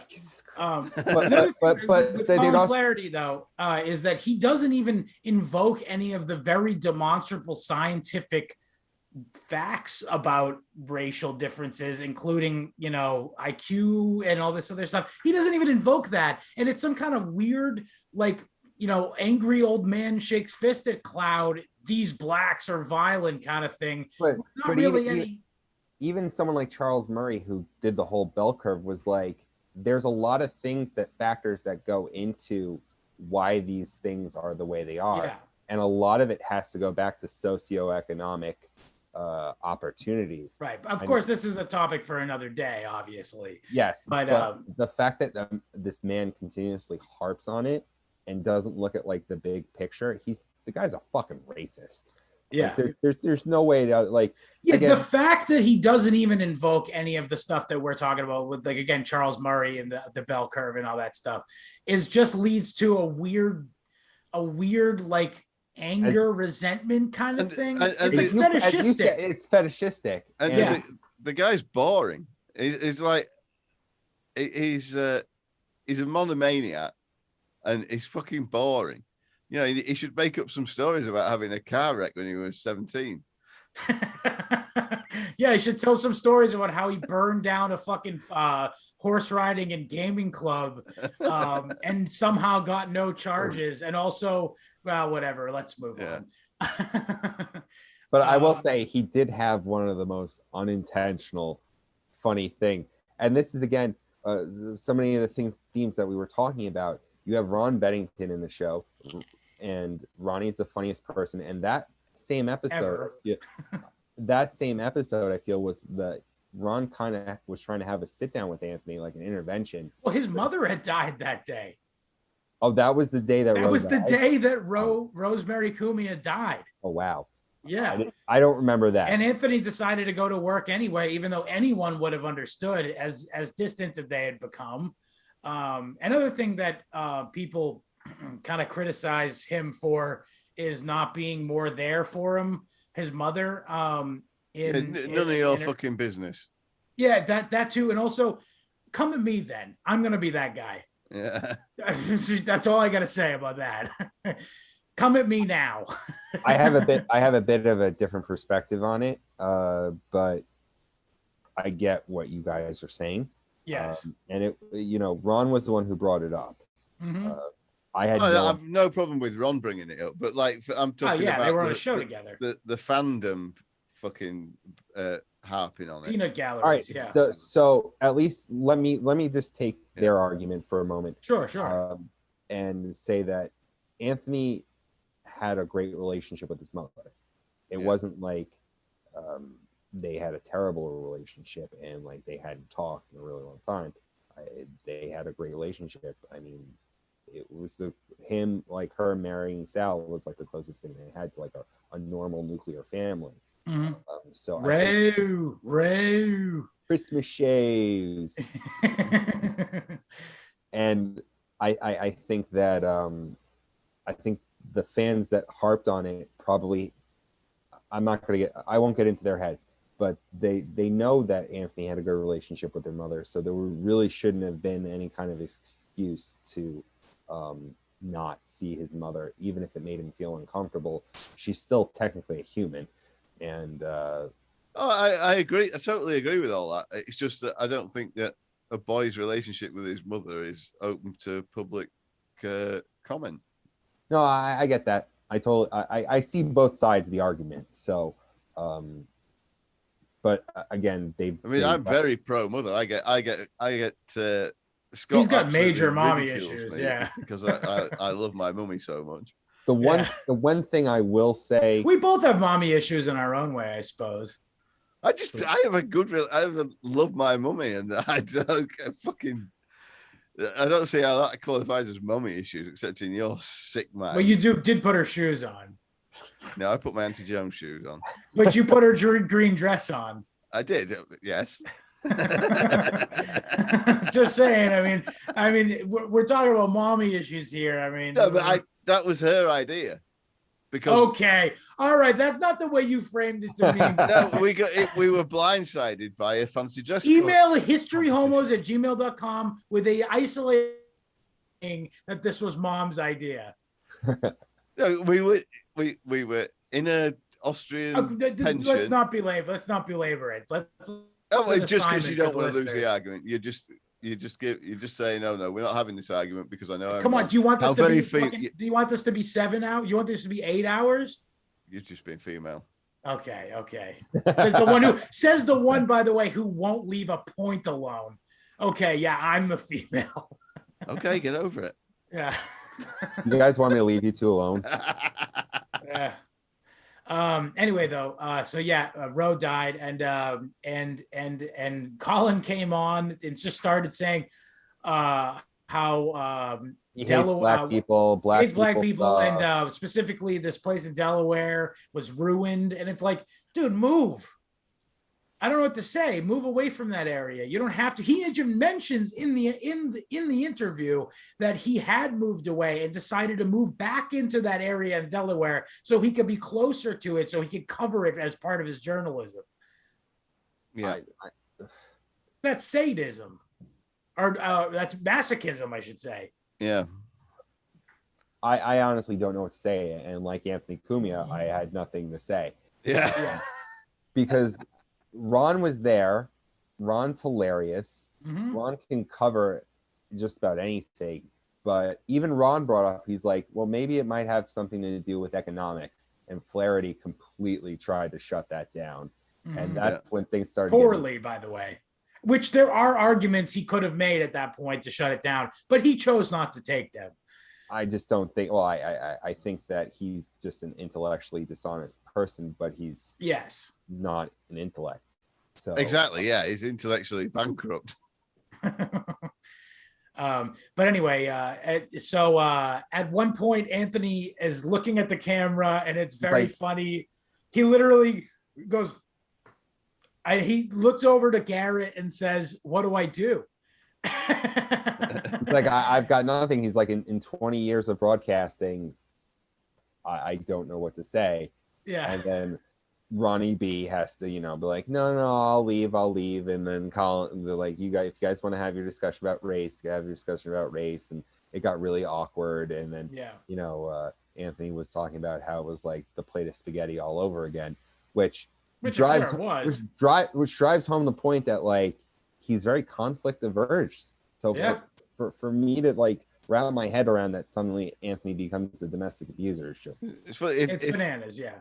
If it had been in hot water that had happened, Garrett would have just taken over arguing with Flaherty. Like he did with that dude, Ethan Hirschenfeld guy. Yeah. But anyway, so at that point, Anthony was like, okay, obviously I value Ron much more than this fucking bald guy who says, "I guess I forgot to laugh," when oh no, you gotta say it the right way though. Yeah, you gotta say it the right way. Well, I guess I forgot to laugh. But no, but Ron actually says, I'm just trying to make jokes here and keep it light. And and Colin said, I guess I forgot to laugh. I guess I forgot to laugh. Yeah, it's an entertainment show. On his fucking dentures too, by the way. It's funny because, like, I remember seeing Flaherty on a few times. I usually would, like, skip over that sort of thing. Right. I liked other guests, like Joe DeVito. I always thought Joe DeVito was great. I liked Will Noonan, but there was always someone I just felt very tepid about, like, or indifferent rather, and that was Joe Matarese. Oh boy, dude, me and Joe Matarese. Oh yeah, I fucking for a long time would, every time he posted on Instagram, would just write, "Give up comedy, Joe. Your family needs you," and he would just ignore it and never block me for years. And I know he was seeing it because later on, when he made some comment about how Jews help each other in the he brought up the he brought up the JQ. He said Jews help each other in the entertainment industry. Why don't Italians? And I wrote, "Welcome to the alt-right, Joe. Take a seat at the table." And he liked it. So I know he must have seen all of those comments of me saying, "Give up comedy, Joe. Your family needs you." And he just chose not to block me because he didn't want to lose his follower count or whatever. I only really know Joe Matarese from the excellent Porcelain documentary. Oh, yes. Which is one of the most entertaining things I've ever seen. Watch, yeah. So I was like indifferent about him. Like, I didn't hate him, I didn't like him, but seeing the Porcelain documentary and then that one clip where he's like at a party or a barbecue, and he's like, "You wish you had a rich wife. You wish you had a hot wife with medical insurance." I'm like, this guy's a huge piece of shit. He's a psychopath, Italian psycho, which is the title of the second Joe Matarese documentary. Also, another part was he goes, "Hey, Porcelain, you think we can maybe do a third part of the documentary?" Because he saw that there was a lot of views on a thing that is completely trashing him and saw dollar signs. This fucking psychopath. I got to be honest.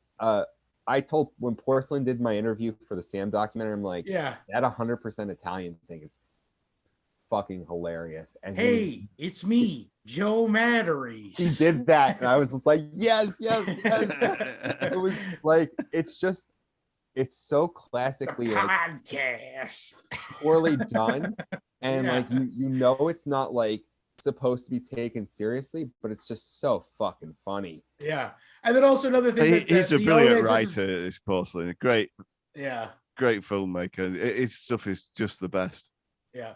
Also, another thing that that the Opie and Anthony subreddit made fake gigs up for him and found out that he would go and roast someone at their birthday party for as low as $20.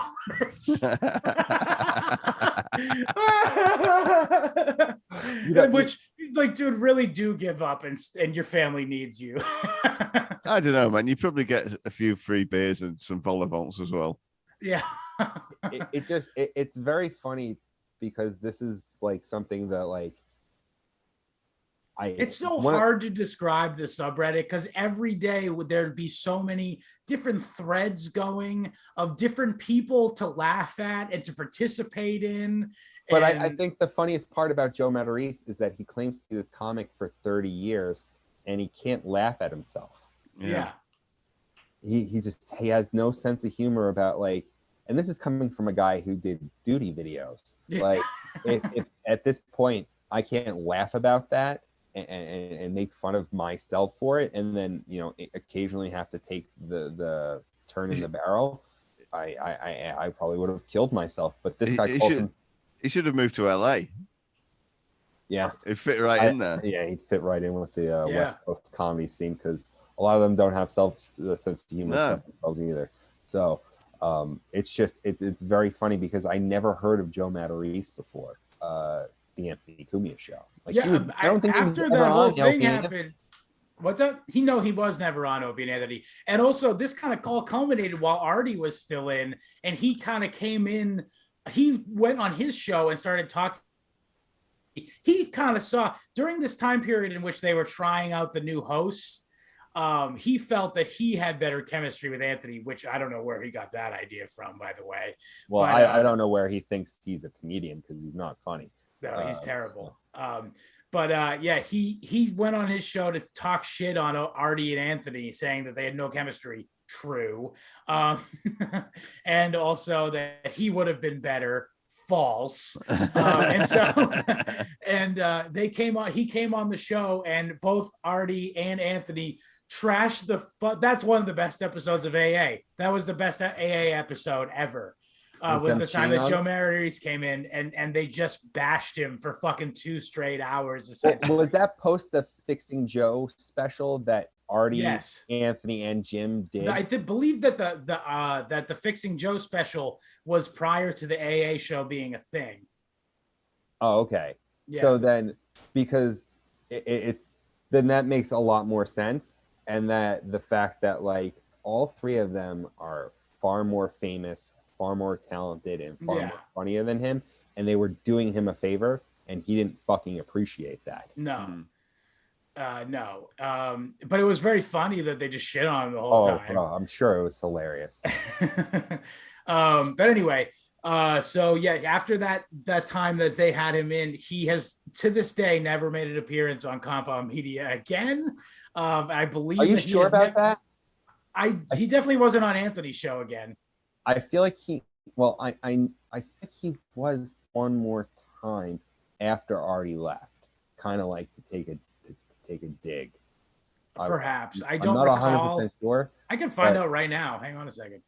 It's not necessarily a disservice that he's no longer affiliated. I mean, like I said before, I was indifferent to him before the Porcelain documentary, and then afterwards, it completely turned me against him. Yeah. Because like I know what it's like not to have money. I know what it's like not to have health insurance. And here's this fucking guy like bragging about having health insurance because his wife's a rich doctor. His last appearance on anything Compound Media, I just searched his name on the Compound Media website. His last just kidding. He was on the Wet Spot with Chrissy Mayer. But he was never again on what's it called? Anthony's show again after that. Okay, well, I stand corrected then. Like I said, I'm not married to everything that I say. If someone provides evidence or a strong argument against it, you can win me over. So if anyone wants to ever have me on their show, I'll come on. I got no problem doing that. Also, by the way, there was somebody in the comments of our last episode who challenged a number of things, but didn't list them, and said that he wanted to come on the show to dispute us. If you're listening right now, dude, You're not coming on the show. First of all, but if you would like, you could leave a list of problems with our accuracies in the comments, and I will address them on the show.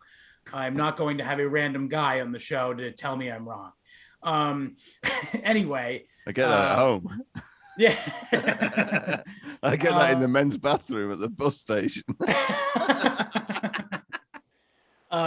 But anyway, so that happened. So Artie, so yeah, there was that period where Dave Landau was now the third mic of the AA show.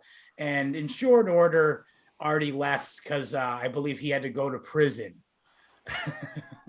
Or jail, I should say. It was not prison. Prison is when you're in there for a long time. So yeah, he left. And now things seem to like slow down for Anthony. Because the jokes and quality content for sure. Well, I mean, just there's nothing crazy going on. It's just him and Dave doing a show. Yeah. So like, say what you will, there's nothing really controversial going on. No. So we switch back to the other narrative because this is when shit gets really fucking crazy with the subreddit. Yeah. And also, by the way, Anthony, to his credit, intelligently, in my opinion, kind of ignored the dissidents of his former I guess there was the whole book signing thing, but well, there was not only that, wasn't there like some terrorist attack in France or Germany? We mentioned that on the show, Antoine Alcumia. Yeah, we mentioned that last episode, I believe. Oh, okay, I wasn't sure if we. I think he thought that was a funny thing, though. No, and I think he should have. Yeah, he took that well. Funny. Yeah, he took that very well. He kind of like, he laughed at it because it was hilarious. It's so funny, yeah. Yeah. But this is when things get really weird and the subreddit just goes in this complete. Let's kind of talk about what he wasn't really engaging in the show. That left the subreddit kind of blue-balled, I suppose. And they didn't really have him to go at, so they said, who else can we fuck with? And of course, I don't even think it was that, because what had happened was, so the subreddit Norm Macdonald was in trouble. Yeah, and Norm, even though Norm's only appeared on O&A maybe once or twice, and like, Jimmy fucking made him leave so fucking Brock Lesnar could come in. What? Oh God. Yeah, I know. Well, shame on Jim. Yeah, that was a bad move.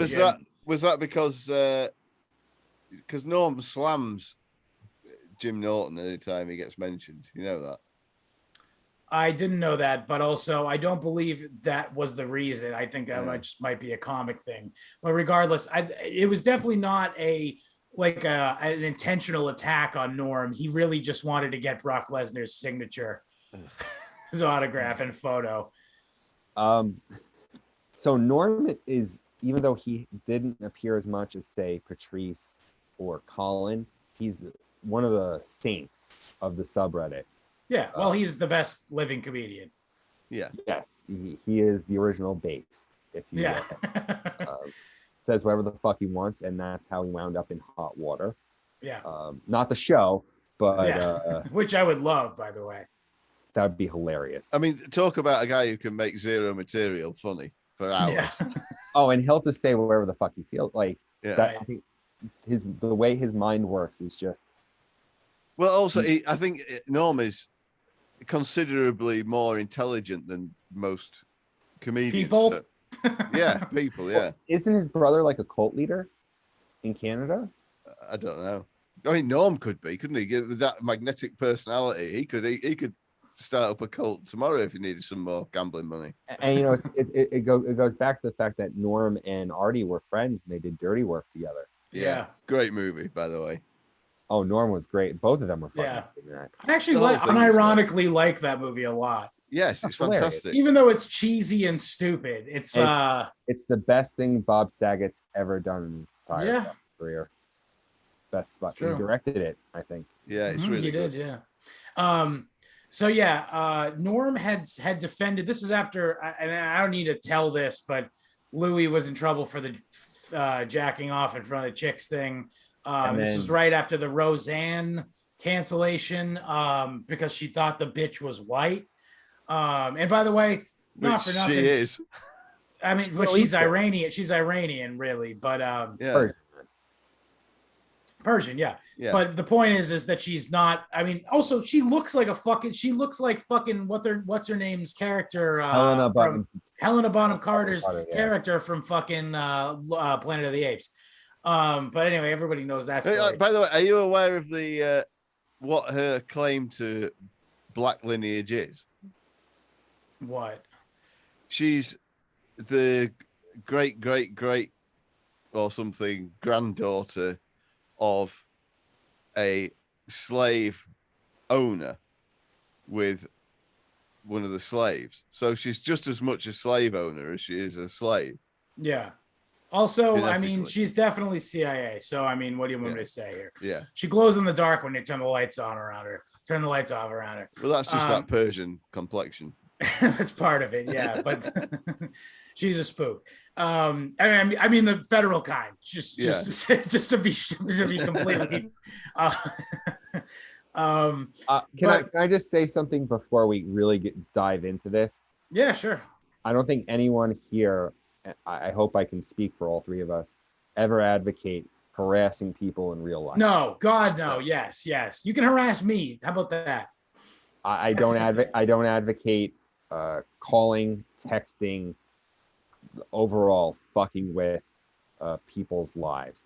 But No. making fun of people online, calling people fat, Especially people who are medically fat. here. Well, yes, that, but also people who are public figures. Yes, public figures. And do media appearances and live stand-up performances, And are political using their pundits, real name. and they're considered political pundits. Yeah, with self-proclaimed political firebrands. But even still, we don't encourage you to do this ever to anybody under any circumstances. Yeah, just leave them. Like, if you want to call them out online, if you want to engage them online, that's one thing. Just leave them alone in their personal private life. And especially don't mention the show. Yeah. If you do that. But anyway, so this so Norm had been on did he tweet or was he The View? That's right. And he mentioned that he felt bad for his friends Roseanne and Louie, which is totally understandable. And I believe you mentioned before Jimmy Fallon canceled on him that night to be on the Tonight Show. And also there's a bunch of fucking hit pieces online, obviously, of the clickbait variety. And so I will say this, a fat Science fiction author tweeted something to the effect of, I always thought people were joking when friends of mine were joking when they told me that they thought Norm Macdonald was funny. No, in fairness to him, it was a completely innocuous tweet among probably hundreds. In fact, he didn't even really come at him for those comments so much. He really was genuinely saying, I don't find Norm funny. Which is a great thing for, I think anyone who thinks that should wear a badge that says it, so that you don't waste any time speaking to them or engaging with them at all. Now, I think at first the entire sub kind of just ignored it, but to go all the way back to our first conversation, the Opie and Anthony has some of the greatest internet detectives of all time. So Unbridled autism. Yes. So they dig a little deeper, and I'm not 100% sure if this came. This author had a body of online work. Not only online work, but I feel like either his avatar or he had posted something that said along the lines, keep calm and protect minorities. And that is kind of like blood in the water for these guys, because it's very PC woke. Yes. And if anything, r/Opie and Anthony is the anti-political correct woke. Right.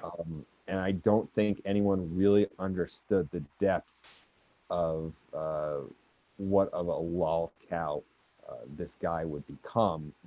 And then they dig a little deeper, and they find that all he ever does is get into fights with people online. Right, to the point of being brought up on one Ben Shapiro show. Yes, so apparently he had a viral tweet using a trolley car thought experiment in regards to abortion. Ben Shapiro, I actually watched the clip with Ben Shapiro talking, like he completely dissects and destroys the argument. It's a bad argument. It's a bad argument, but then Shapiro says, I was willing to debate him, but he blocked me. And watch as Ben Shapiro destroys Fat Author.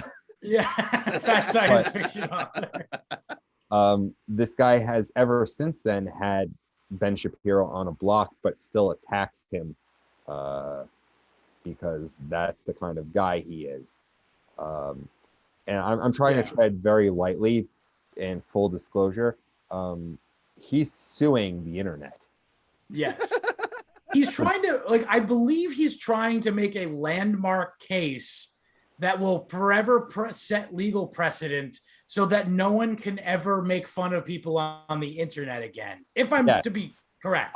I think, like, in his warped view of reality, yes, that's 100% what it is, because it's him versus 60 John Does. So I think what he's trying to do is get the info, like, to dox these people, and then go after some, like, use the court system to dox these people for calling him fat on the internet, or calling him a pathological liar, calling him unhinged, which, based on everything I've seen, it's true. Yeah. And also repeating things is admitted in full throat and pointing out that this is a bad thing. I don't want to get into specifics, but something involves a custody of a child and something that he's fully upfront about on the internet, but repeating it back, harassment, targeted harassment, and whatnot. And here's where, like, at that time when things started ramping up with him things started wrapping up with him. Some of the subreddit didn't care for it because it had nothing to do with Opie and Anthony. Right. Some people were completely indifferent to it, and there were some people that were really getting into it. And then magically out of nowhere, and it was mostly stupid stuff, like making fun of pictures of him, photoshopping pictures of him, like, which love it. They were finding all the stuff that he was writing online. They were finding, tweets and arguments. They were he was on Reddit, and they were finding shit that he was posting. He had an AMA. He had an AMA, I believe. And he more times than anyone had asked questions, I believe. And then they found that he was giving 5-star reviews to his own books. That's true. Yeah. They were just finding all sorts of. They also, and again, I don't condone this, but I also laughed a lot. Went to his Amazon ratings and gave him and wrote fake reviews of his books, saying that they're badly written and they're written by a narcissistic, such and such a man baby and all this other stuff, and which again is it's not illegal, but it's immoral, at least, to, having not actually read the book, to write a bad review of it. But then it's also, I would probably say, unethical to give yourself a 5-star review. I would say equally unethical to do that. Yes. But then at some point, as things were ramping up with the author, Joe makes a miraculous return back to the subreddit. He reveals that his lady is a squirter. That no one ever asked. Keep ye dusty bones away from my welfare doubloons, ye rusty old crow. And then the owner of the subreddit gets involved, And Did we mention about his alleged preference for something from the neighborhood? no, and we probably shouldn't talk We about shouldn't, yes, but he did. all that good shit. Yes. But yes, so Brother Joe came back to the subreddit and drunkenly talked on the phone to a user, I believe. He admitted to drunk driving on the phone. But this is also where he reveals that Kuhn's ex-wife reached out to him, which I don't understand, and maybe Joe could elaborate on that, why and how they had the contact information. Well, I know Joe's stuff has been online. They've doxed him. We talked last time. I don't think any of us really like doxing. No. But you know,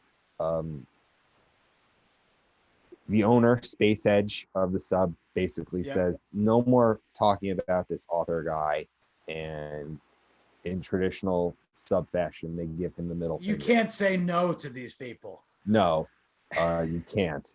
And then Joe drops a huge atomic bomb by doxing Space Edge. Yeah. And this sends Space Edge into a tizzy. He nukes the subreddit. And then things don't get necessarily weird. There's kind of like they immediately start a new one. It's almost like a renaissance. Like everyone felt re-energized. And then the author starts filing DMCA claims. Right. He weaponizes the DMCA claims, so the subreddits just get shut down. Now, it's worth mentioning that this DMCA law, I believe it's an Obama era law, by the way, but maybe it was Bush, doesn't matter. But the point is it's actually illegal to falsely file one of these claims, and you can actually face jail time for doing it. However, the system the way it works, at least on Reddit, is basically an intern is notified every time someone claim, and they basically, in order to not have to wait, they must come in constantly. So because of this, they just approve all of them and remove the content that is in question. Just kind of out of necessity, based on the fact that it's one of the most populous websites on the entire internet. It's like I've actually had I have a friend of mine who was on the front page of Reddit twice. Yeah. My former roommate of mine, and then my other roommate was actually on the front page of Reddit once. It's like insane. But yeah, like Reddit's huge. And it's owned by the Chinese government now, but that's another conversation. But to go back to the subreddit, it was the detectives kept digging and finding so much more shit about this guy. But you know, he's one of those people who literally lives his entire life online. Yeah. So in between the bullshit tall tales that you could find, like I've seen people post his stuff on that happened /that happened, because it's like ridiculous stuff. Like he talked about stopping a carjacking once. He talked about like he was a lifeguard at a pool, and he one time he talks about getting in the face of Trump protesters outside of a comic or a science fiction convention. But the Reddit detectives, by the way, discovered that these quote unquote Trump supporting Nazis was the word I believe he used. Turns out that they were anti-pedophilia protesters. This is the group of people that in his words, I actually don't have his words in front of me, but I believe he said he confronted them and shouted them down or something. I've had a pretty awesome life, but some of the shit that he makes claims about are just absolute. Most of the shit he says is 100% bullshit. Yeah. And to the point where he also calls everybody child. Yes, but this is a grown man who's in his late 30s, early 40s, and he Mhm. calls other people child. Is Yes. he English? No, No. Because that's like he's a Midwest uneducated rube. And I just want to specify uneducated as someone who, well, he like failed out of community college, but that doesn't make them an uneducated person. He's just not well read. Yeah, Yeah. he's also intellectually, as we said before about someone else, bankrupt. Well, And kind of is a du jour liberal and doesn't really have any sort of principles politically other than what Trump did today. Yes, Orange Man bad is his whole like He's thing. an NPC, I think is a fair way to describe him. Yes, I would probably say that because all his political. He calls himself. He also labels himself a conservative. Um, yeah, I know. It's funny, but like, I don't think he has any kind of opinion on what's going on with the Uyghurs in China Yeah. or the humanitarian crisis in Yemen. I mean, apparently, up until like 2 or 3 weeks ago, he was justifying Joe Biden dropping bombs on Syria. So, I think I that love those people. Those people make me laugh so much. it's like, well, Trump war bad, Biden war good. And it's Yeah. like, no, I'm sorry, that's not how any of this works. Yeah. There is no nuance. Everything he does or his political opinions are just to get likes on Twitter. Yeah, there's no there. Yes, there is just nothing's his fault.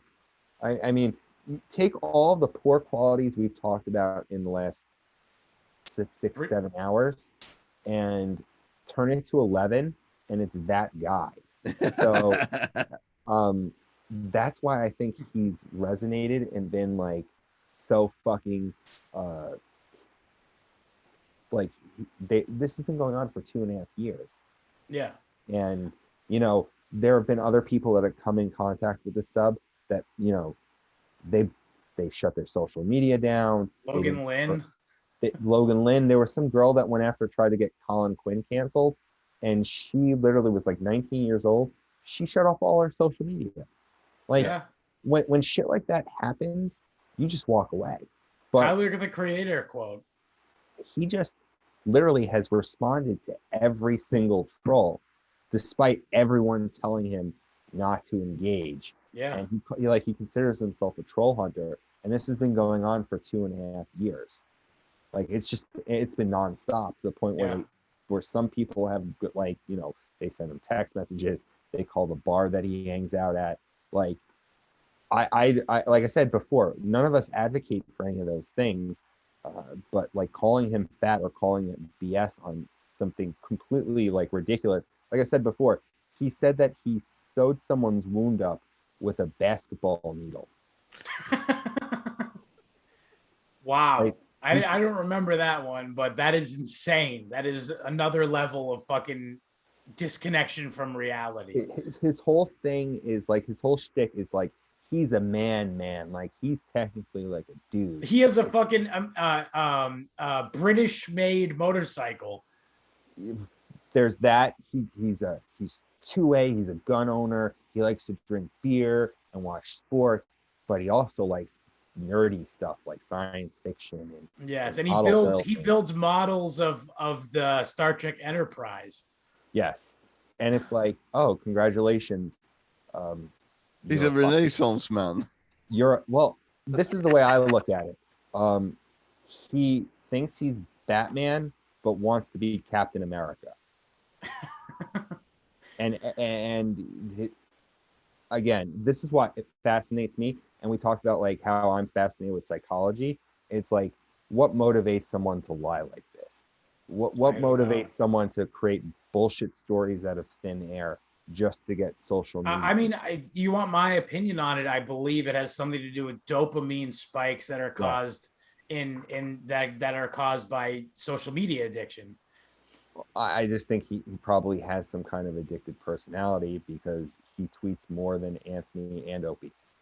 combined. something like that. And I would say that Anthony is deep in the throes of Twitter addiction. Oh, absolutely. But this guy was like arguing with Reddit on Reddit too. So he would, and everywhere his name appeared. Yeah. He would be arguing with people. I can't imagine living a life like that. Like I'm too fucking busy doing other things. Yeah. Working and the one thing that bothers me is he went on a web YouTube based or web based show called Strictly Stalking to talk about his experience with what is now O&A forums. Yeah. And he talked about being a trained fighter. He talks about like being a martial artist and all that stuff. And you know, that's my beat. I'm calling bullshit because he says he's trained in Aikido, Krav Maga, and Brazilian Jiu-Jitsu. And Aikido's bullshit martial art. Krav Maga, unless you're learning from an actual Mossad agent, is bullshit. And I've been studying Brazilian Jiu-Jitsu for 3 years. Krav Maga, also known as a lawsuit. It's bullshit. And I studied something similar to that. And I studied American Kempo, which has a lot of similar principles to Krav Maga. And in reality, you'll never be able to get some of those moves down. Right. Yeah, and most fighting usually ends in 30 seconds or less, or B goes to the floor. In which case, Brazilian Jiu-Jitsu and any kind of grappling will come in incredibly handy. But here's the thing. In the 3.5 years of me studying Brazilian Jiu-Jitsu, there's so many fucking photos of me, and there's not one fucking photo of him even getting like a stripe or getting a belt. In the difference between strip mall karate and Brazilian Jiu-Jitsu is there are no tests. Yeah. You earn your stripe by putting the time in on the mat and getting better. And some schools that aren't a Gracie name will make you work even harder for every stripe. There are guys that come regularly for 2-3 years and they're still white belts. I think I can explain this to you, Jared, is that when a certain type of person says they've studied martial arts, what they mean is they listen to Rogan.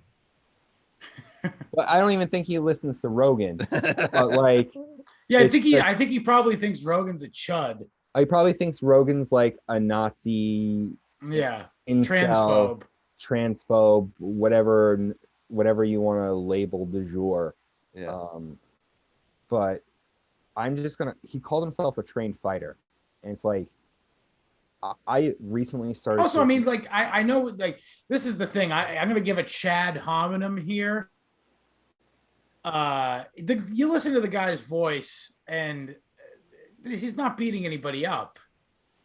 No, I'm a huge fucking pussy. I'll be the first person to fucking. Yeah, dude. My god. I just enjoy it's the only physical thing I've been relatively decent at, and I've started taking an MMA class recently, and it's shown how not good I am at all at. Sure, MMA. yeah. And taking Brazilian Jiu-Jitsu was Rogan's right. It's a very humbling experience because you're always getting tapped out. There's always someone better than you. And even if they're not better than you, they might see an opportunity and choke you out or get you to tap out. It's right.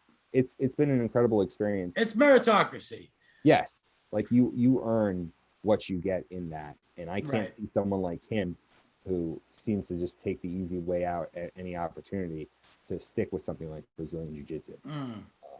Because most the attrition rate alone, once you get your blue belt, 50% of the people drop off. And that's of course, yeah. But that's besides the point. This is my quote unquote expertise, and I'm calling bullshit on that. Yeah. Sure. And he calls himself a weapons expert. He's a lawyer, but recently he had traffic court, and he didn't know the difference between guilty and no contest.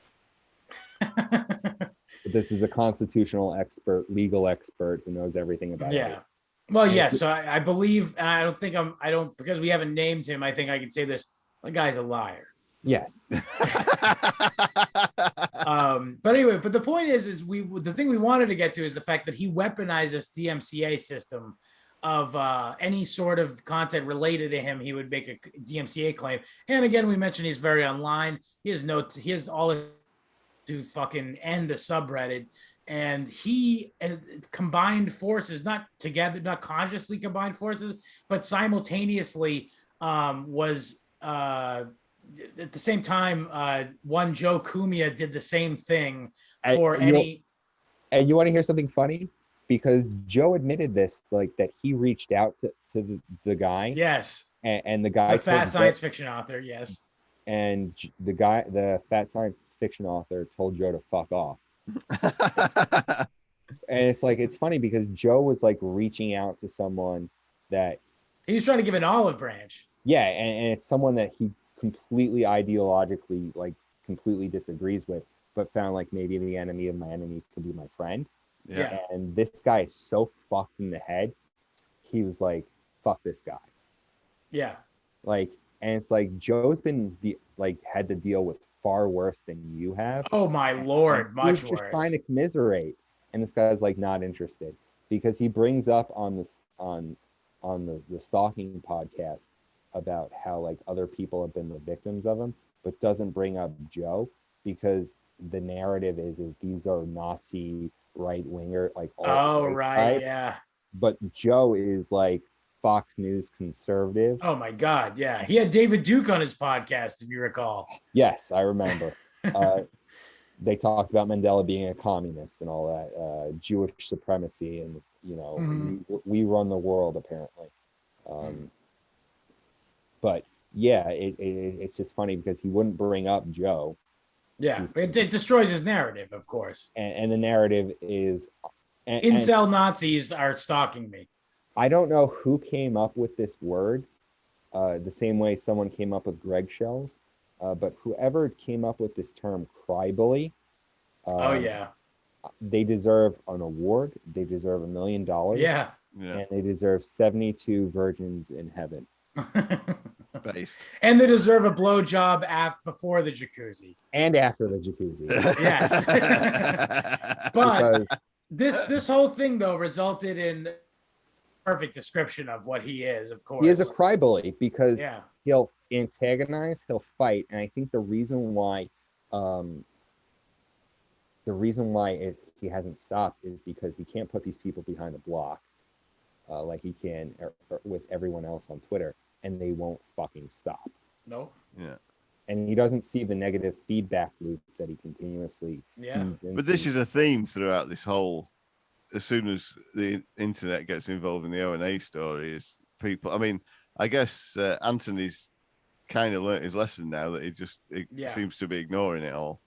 But like all you got to do is ignore it, and it'll stop. And even if it doesn't stop, it doesn't matter. You can just keep ignoring it. Well, what ended up happening is there were so many DMCA claims, and the substance kept popping up, breaking all of Reddit's like terms of services and stuff like that. That they had to change actually the terms of service of Reddit. So here's the Opie and Anthony community affecting the internet again. Yeah. Yep. Reddit's terms of service was forever changed based off of the Opie and Anthony subreddit, and it was permanently banned. And there, to this day, there's no Opie and Anthony subreddit on there, which has resulted in onaforums.net, which has recently been name dropped by one Seth Simons in that New American Statesman or whatever fucking New Republic paper. And that was the end of a great era. That happened. And do you want to touch on what recently happened in the O&A world? Because we're kind of coming up on it right now. I mean, I guess so. After two years of Dave Landau as the co-host of the Anthony Cumia show. It was more than that. It was like almost 3, yeah. No, well, Artie and Anthony happened in 2016, right? Yeah. How long was Artie's? I want to say only a year, maybe 11 months even. I thought it was 6 months. Well, in terms of him actually being in the building, yeah. But I mean, there was a few months where he was in sabbatical, quote unquote. So let's just say, hypothetically speaking, it was a year, right? So Yeah. that's 2017. Dave was already brought on as third mic in Yeah. 2016. Mm. So Yeah, it's been a good 4 years that he's been on there, and then he unceremoniously sent an email over the weekend to say bye bye, bye bye. I'm gonna go be with a closeted gay man or a different closeted gay man. I mean, he left to go with Louder with Crowder. Louder with softer with chowder. And I mean, at the end of the day, he's doing what's best for him. Anthony Yeah. Sure, I recently guess. announced a few months ago that he was planning on moving to South Carolina. And Even though no one wants to buy that fucking McMansion of his. eventually someone has to. No, I mean it's gonna happen. They can rip the house down. The property's worth a lot. Oh, absolutely. Yeah. It's Roslyn, New York, of course. Yeah. So, yeah, and then it gets even weirder because now, last Friday, Paris Hilton brings up how an interview that happened to her 10 years ago with Opie and Anthony, how they were chauvinists to her. I remember that happening on Opie and Anthony and being like, that was, I mean, like, obviously she sucked, but the way they treated her, classic Opie and Anthony. Yeah, I mean, didn't someone tell her that this is what they do? Like, Yeah. they're like Howard Stern. Like, I think that she's got nothing else really going on. Like, her brand was being a dumb blonde whore.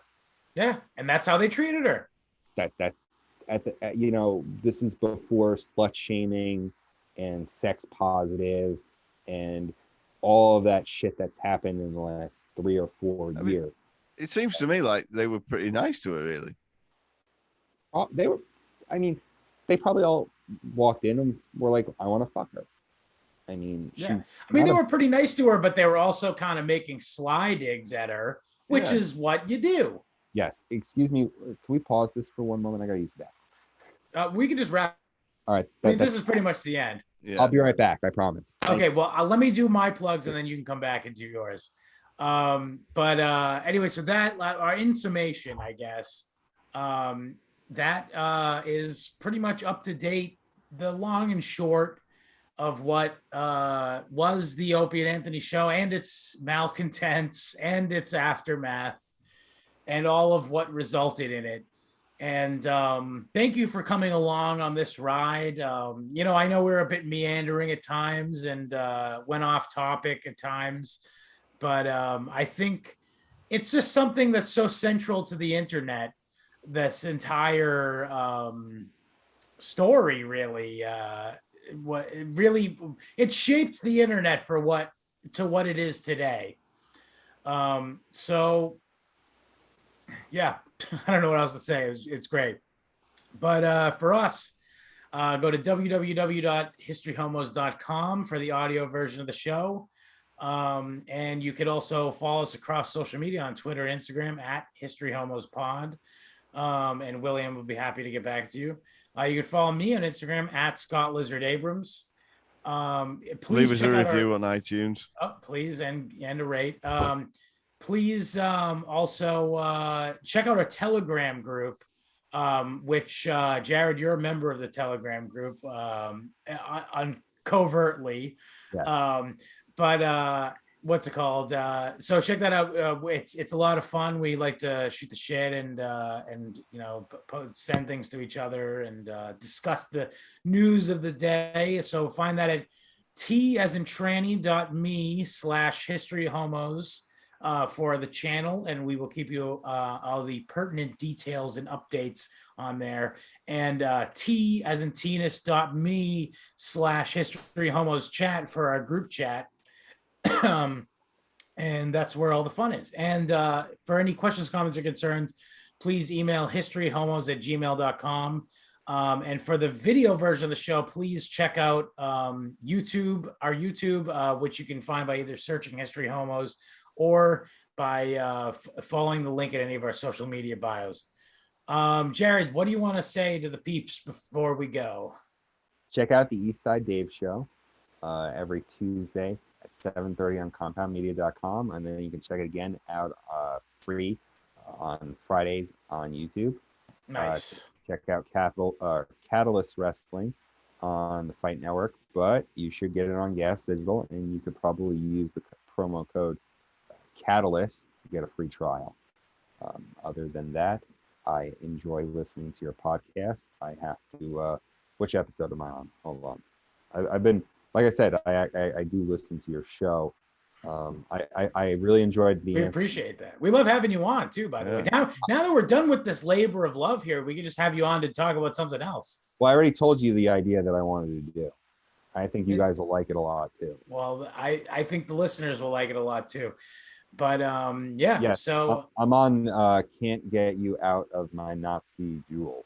All right. That's the one I'm on right now. So yeah, if this guy likes it, and you're only here to listen about the Opie and Anthony show, check out the other episodes. I think you'll have a good time. So William, what do you want to say to the piece before we go? I'm a strange animal. Okay, later, homos. And stop recording. Did you get that?